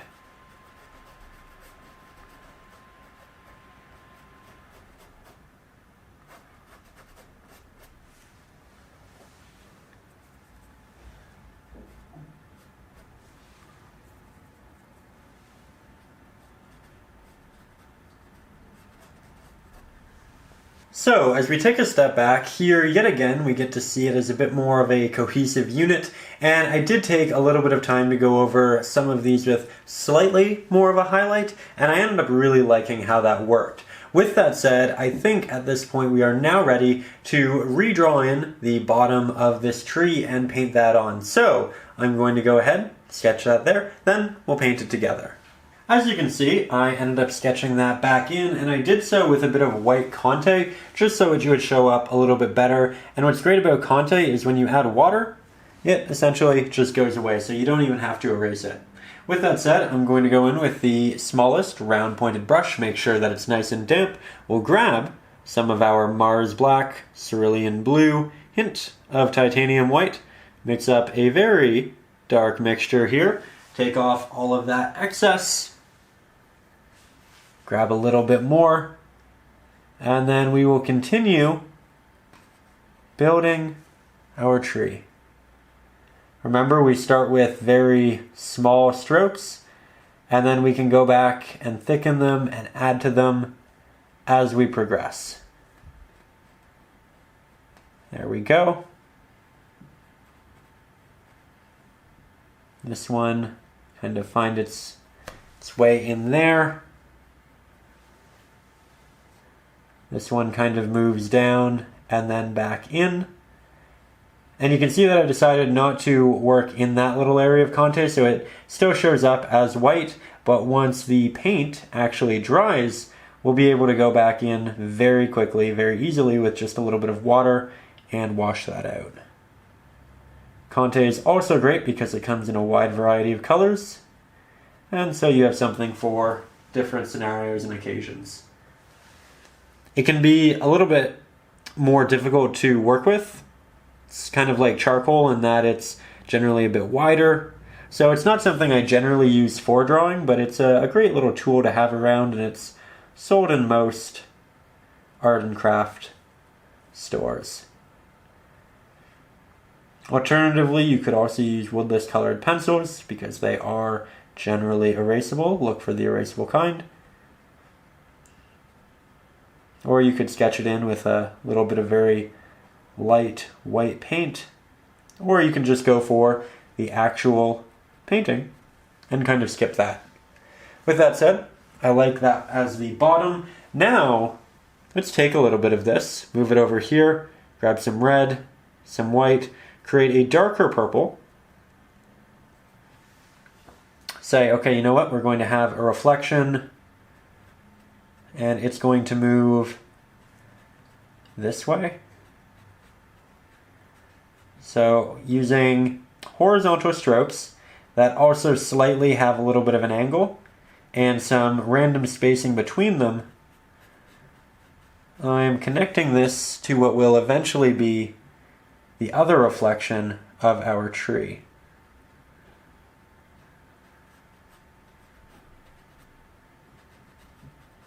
There we go. We want it to be loose, and that's exactly what that was. We'll also use this right below this little patch of land and give us a bit more of a shadow for that reflection. You can also take the dark pigment and occasionally move it slightly farther away, and I like that a lot. You can also grab slightly more with a very wet brush and just soften your edges, should you want to.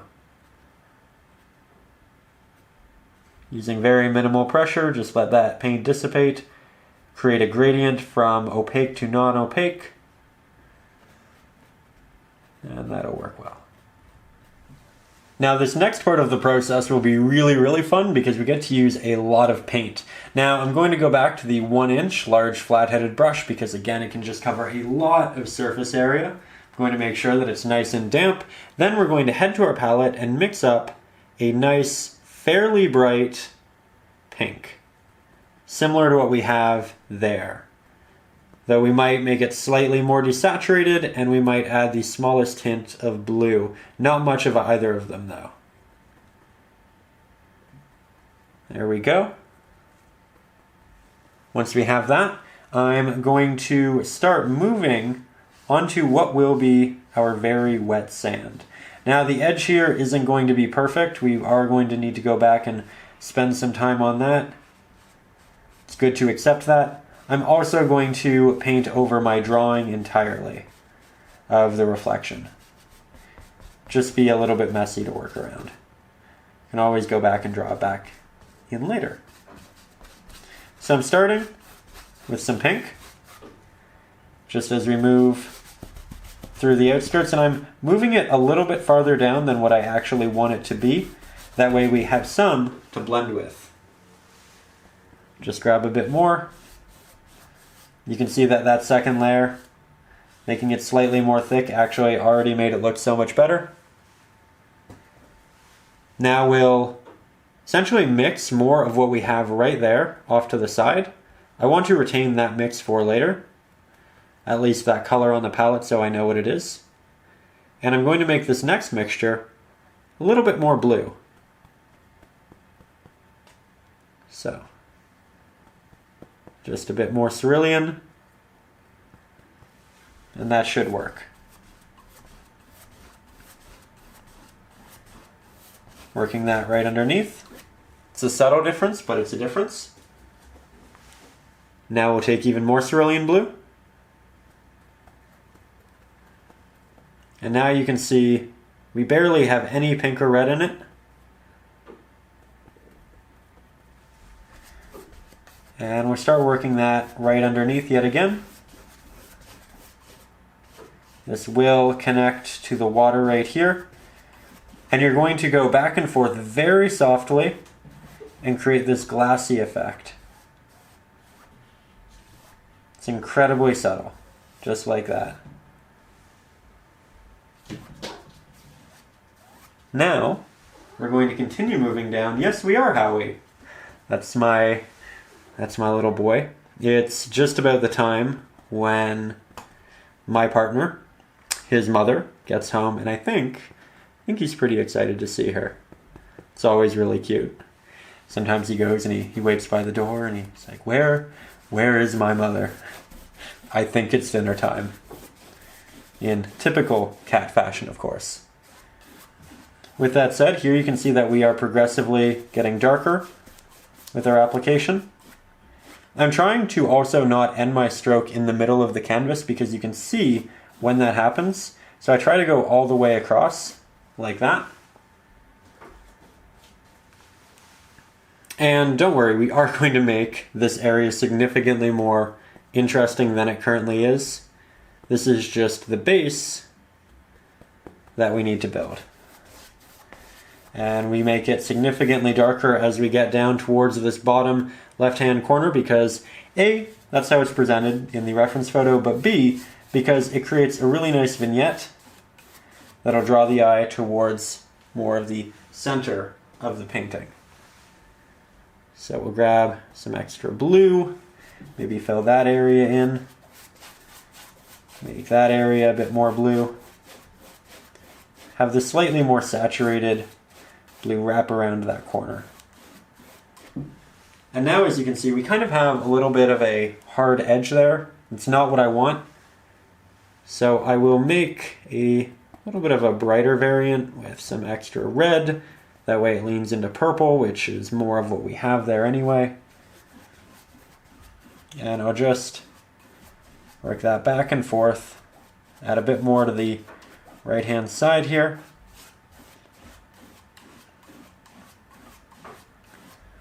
That is looking really pretty. Love the colors we have. Now we'll go back to the darker mixture with the blue. And you can see that much like everything else, this is a process of refining, of saying, okay, what do I like about this? What do I want to change about this? How do I go about that?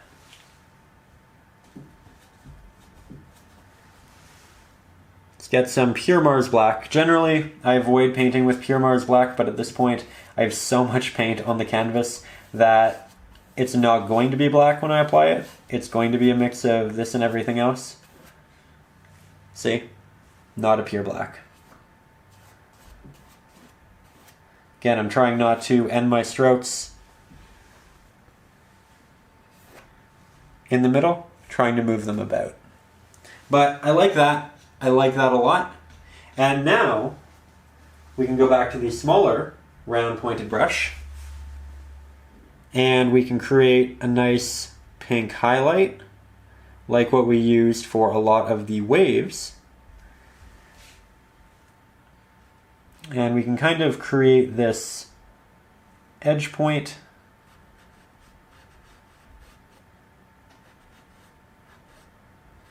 because we did go over portions of this. And here you can see these pigments are essentially matching, they're connecting, getting this really beautiful effect. And now that I see how much light is here and how much light is there, I know that I can actually interject more back here. So I said we weren't necessarily done with the water yet. We had opportunities, but I wanted to see how bright and how detailed everything else would be first. There we go. I do feel like I took out quite a bit of detail there. We can just mix some of the darker pigment that was utilized in that area quite simply and work that back should we want to. But we're also going to take that Mars Black, Cad Red, Cerulean Blue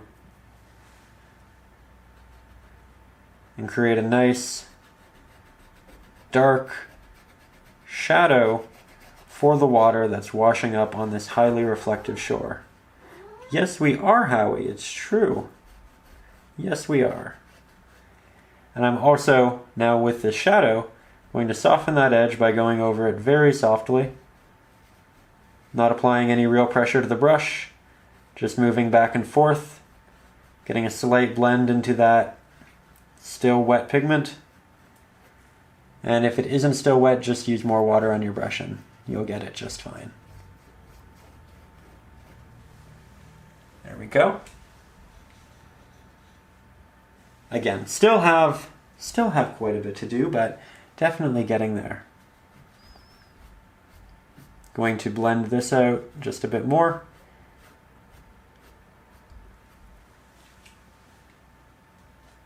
So far, so good. Going to spend a little bit of time touching up these edges. Just slight refinements, creating different little divots inwards and outwards. And I'm also going to add slightly more of our highlights to this edge, just so it's nice and clean.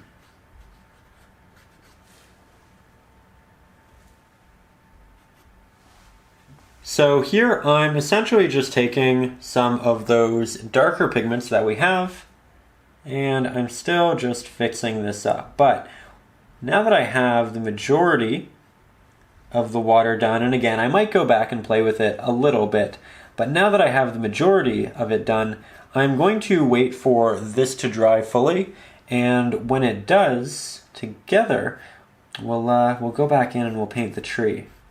I'll probably draw it off camera, just to save some time, but once it's there, I'll give you a good shot of it so you can copy it out, and then we'll continue the painting together. So, as you can see, yet again, I sketched in the tree with some white Conte, and I'm going to go in with the smaller round pointed brush. However, we're going to paint this tree differently than we painted the other because this is a reflection, and we're going to have some movements in the water which are going to disrupt that reflection. So I start off by mixing that same almost black mixture that has some blue and some titanium white in it, but it's primarily this really dark pigment. I take off the excess so that I can get those nice, sharp, clean lines. And here I'm actually going to paint in the tree with a series of, again, almost horizontal little applications, just like this. So I'm not following the lines directly, I'm following the general movements with these strokes that go back and forth. So it's much more similar to what we have in the pink right up there. And again, this is something that will initially look a little messy. Again, accept that, it's okay. But in further applications, we'll get it to look really natural. So here, I'm in one of the clusters, so I'm creating these larger strokes. I'm allowing it to be significantly larger.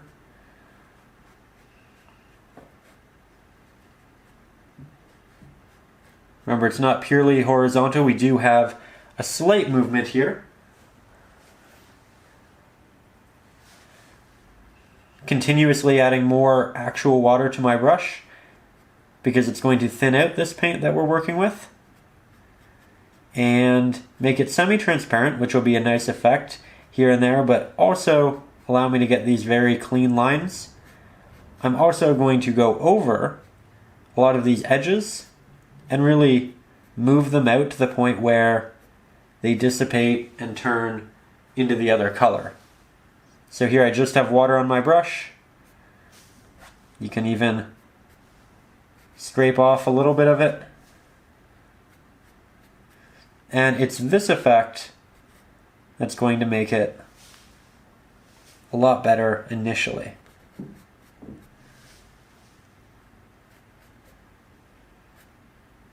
There we go. I'm not covering the entirety of all of the white drawing. I am leaving portions of that showing through, and I'll just come back for that in a little bit when we have this dry and we can go over it with regular water just to get rid of it.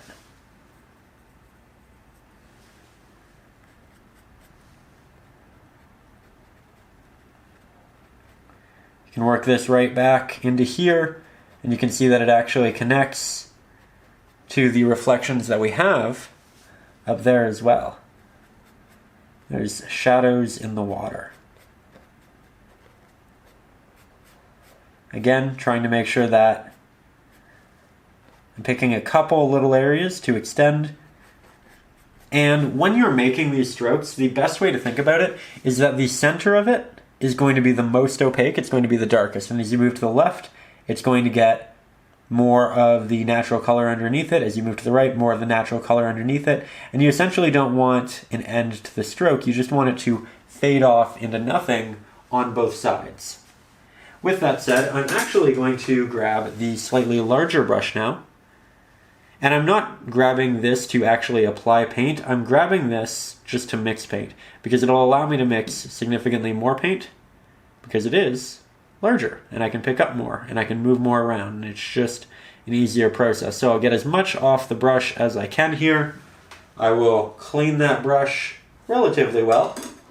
Then I'll head back to the smaller brush, make sure it's damp, and grab from this.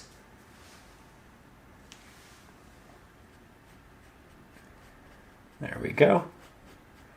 Now as we get into the body of the foliage and the tree, things are going to get a bit more thick. Going to get a bit more full. You can leave openings. And you know what? We'll do that. We'll leave some maybe right there, maybe one right there.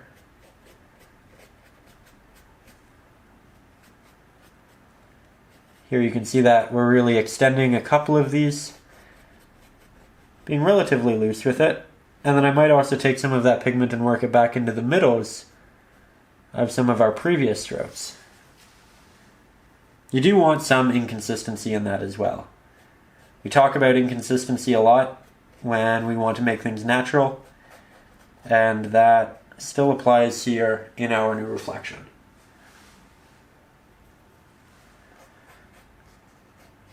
Like to begin by working the edges just like any other subject, and then once I have them the way I like, then I can grab significantly more pigment and work on the inside. There we go. Now, let's get a little bit closer and add some additional blues into this. So now we're going to stick with that same brush, take some of our Cerulean blue, move that to a clean spot on our palette, grab a little bit of our red, not too much, grab some titanium white, a little bit of Mars black, and we essentially want something that's slightly, just slightly, brighter or darker than what we have here. So I'll give this a shot, and it looks like we found something quite good.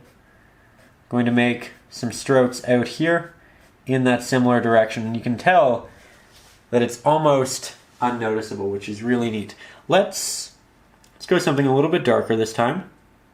You want a wide variety of different strokes and options here. Test it here.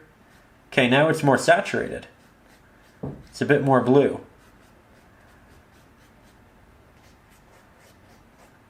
Starts to show up more when you get down into the darker area. Just adding some extra movement to this reflection. Adding some extra movement to the water. You can combine areas.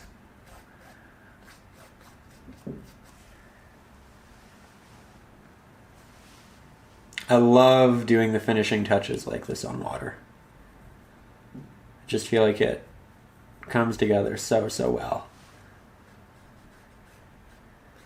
Here I have a bit of a brighter blue. You can see I'm working that in between different strokes. I'm still trying to keep that general idea of a more opaque middle and then a less opaque edge going through.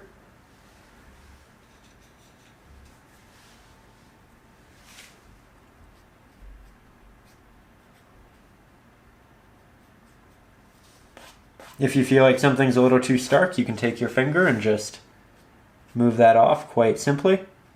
It'll give you a very subtle marking left, which can be really nice. Just trying to make sure that we have enough of each and that they're balanced.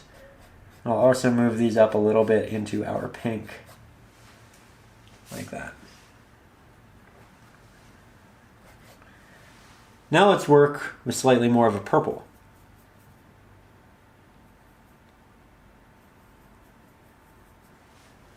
Give that a try. It's a bit darker, so it'll probably have a better home right down here. You can go over portions of blue or you can work around it. Depends on how much detail you want to incorporate.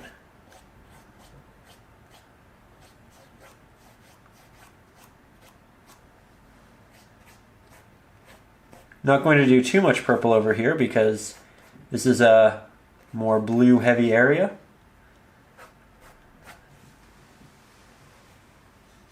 So far so good though.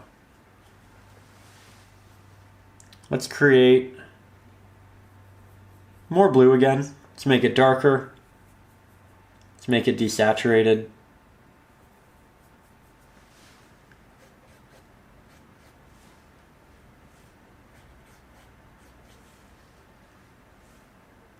Let's move a little bit over our reflection. That worked really well.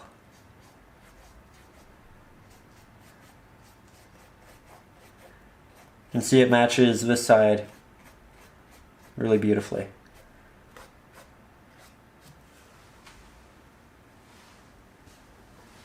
Let's add a bit more red to it, a bit more white.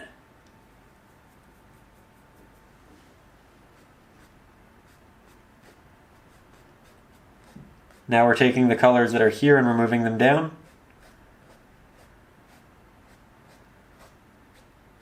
Started with a really clean base and now we add the detail. A really clean, thick base. That should definitely be incorporated in that sentence there. Very important piece of the puzzle.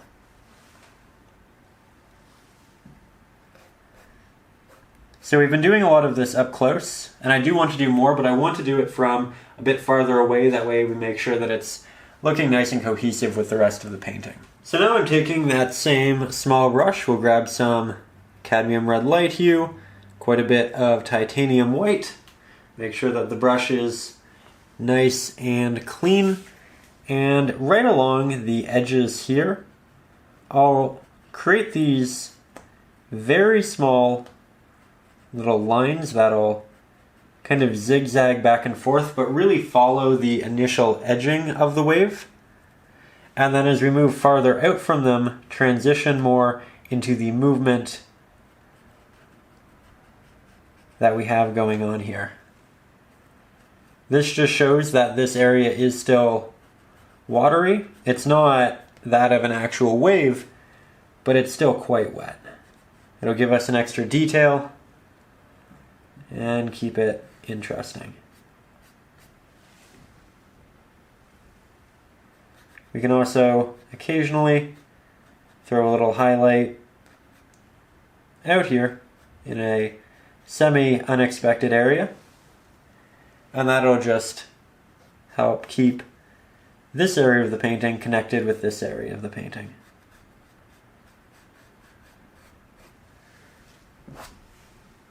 There we go.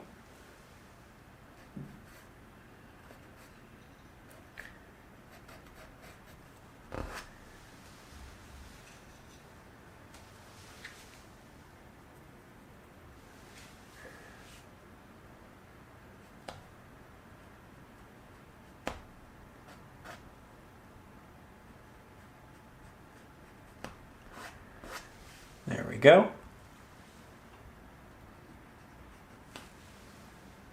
Like that a lot. Getting a little bit more quiet right now just because it's detailed, it's problem solving, it's, you know, what works well here, what works well there. Like that a lot though. So from there, I think we'll head back into a slightly darker blue. So blue, hint of titanium white, not much. Grab some Mars black. Now let's head back down here. I think it should be darker yet again. There we are. And that's much more what I was looking for. So it's almost close to what we have for the reflection of the tree, but not quite. It's a little bit different. And because it's so stark, you can really see the pattern here with these ones.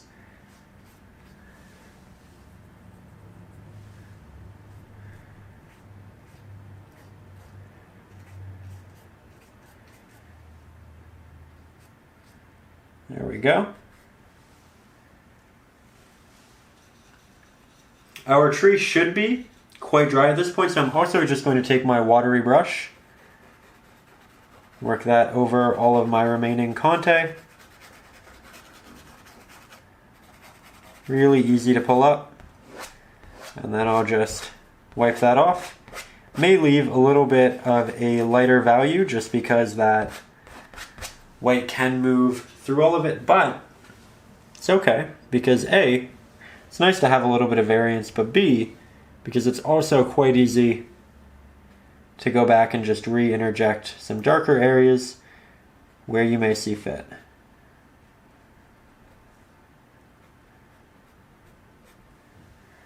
There we go.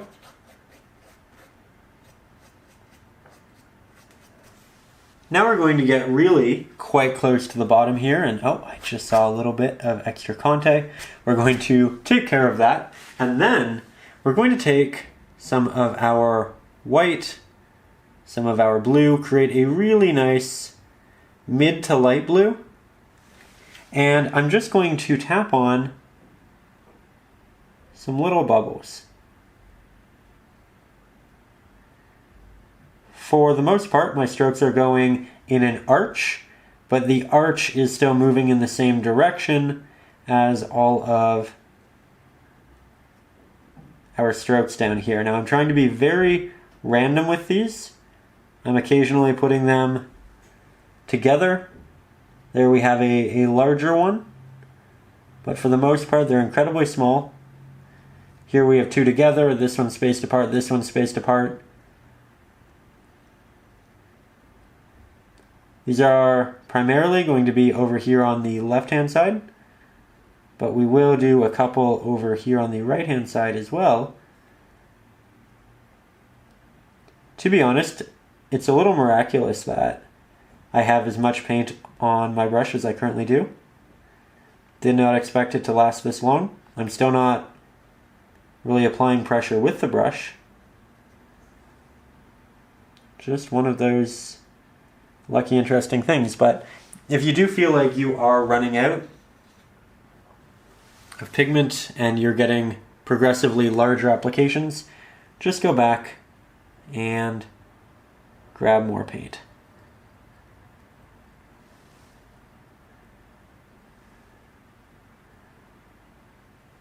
This will be a really nice detail from farther away.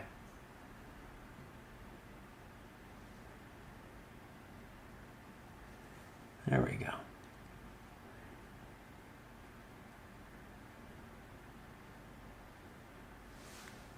Now here I'm just taking a little bit more of our Cerulean blue, Mars black, titanium white, and cad red, and I'm working on one more little separation that we have here in the foreground. That's going to, again, divide these up in different amounts and keep things progressing in a really interesting way. So my brush is quite wet. I'm trying to keep the top line sharp. I might come back and soften the bottom line by just going over it a couple times back and forth, just like that. And I might also take a little bit more of that pigment, come out over here, and just create another interesting little piece.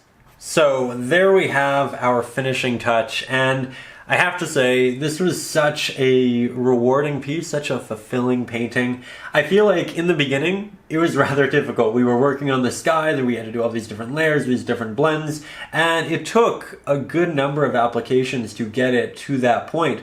But from there, it just got easier and easier, and that's such a rewarding feeling because it feels like things are clicking, it feels like you're getting it, it feels like you're warming up. And again, I just felt like painting all of the water, the tree, the reflection, such a cathartic process, such an enjoyable process. And hey, I'd like to say a big thank you to you for making it this far, for being so invested. I really respect it when people put a lot of time and effort into learning something to such an extent, and you did that today. You put the time in, and I hope you feel like you picked up a good number of things. As per usual, at the end of these lessons, I like to give out a little code word, a word that you can leave in the comments. You can incorporate it in the sentence that essentially says that you are one of those dedicated few that really invested the time, and that way I'll know it, everybody else who got this far will know it, and it's kind of this little secret badge of honor. But with that said, I think the word today will be dreamy. When I look at this, I get a very dreamy feel.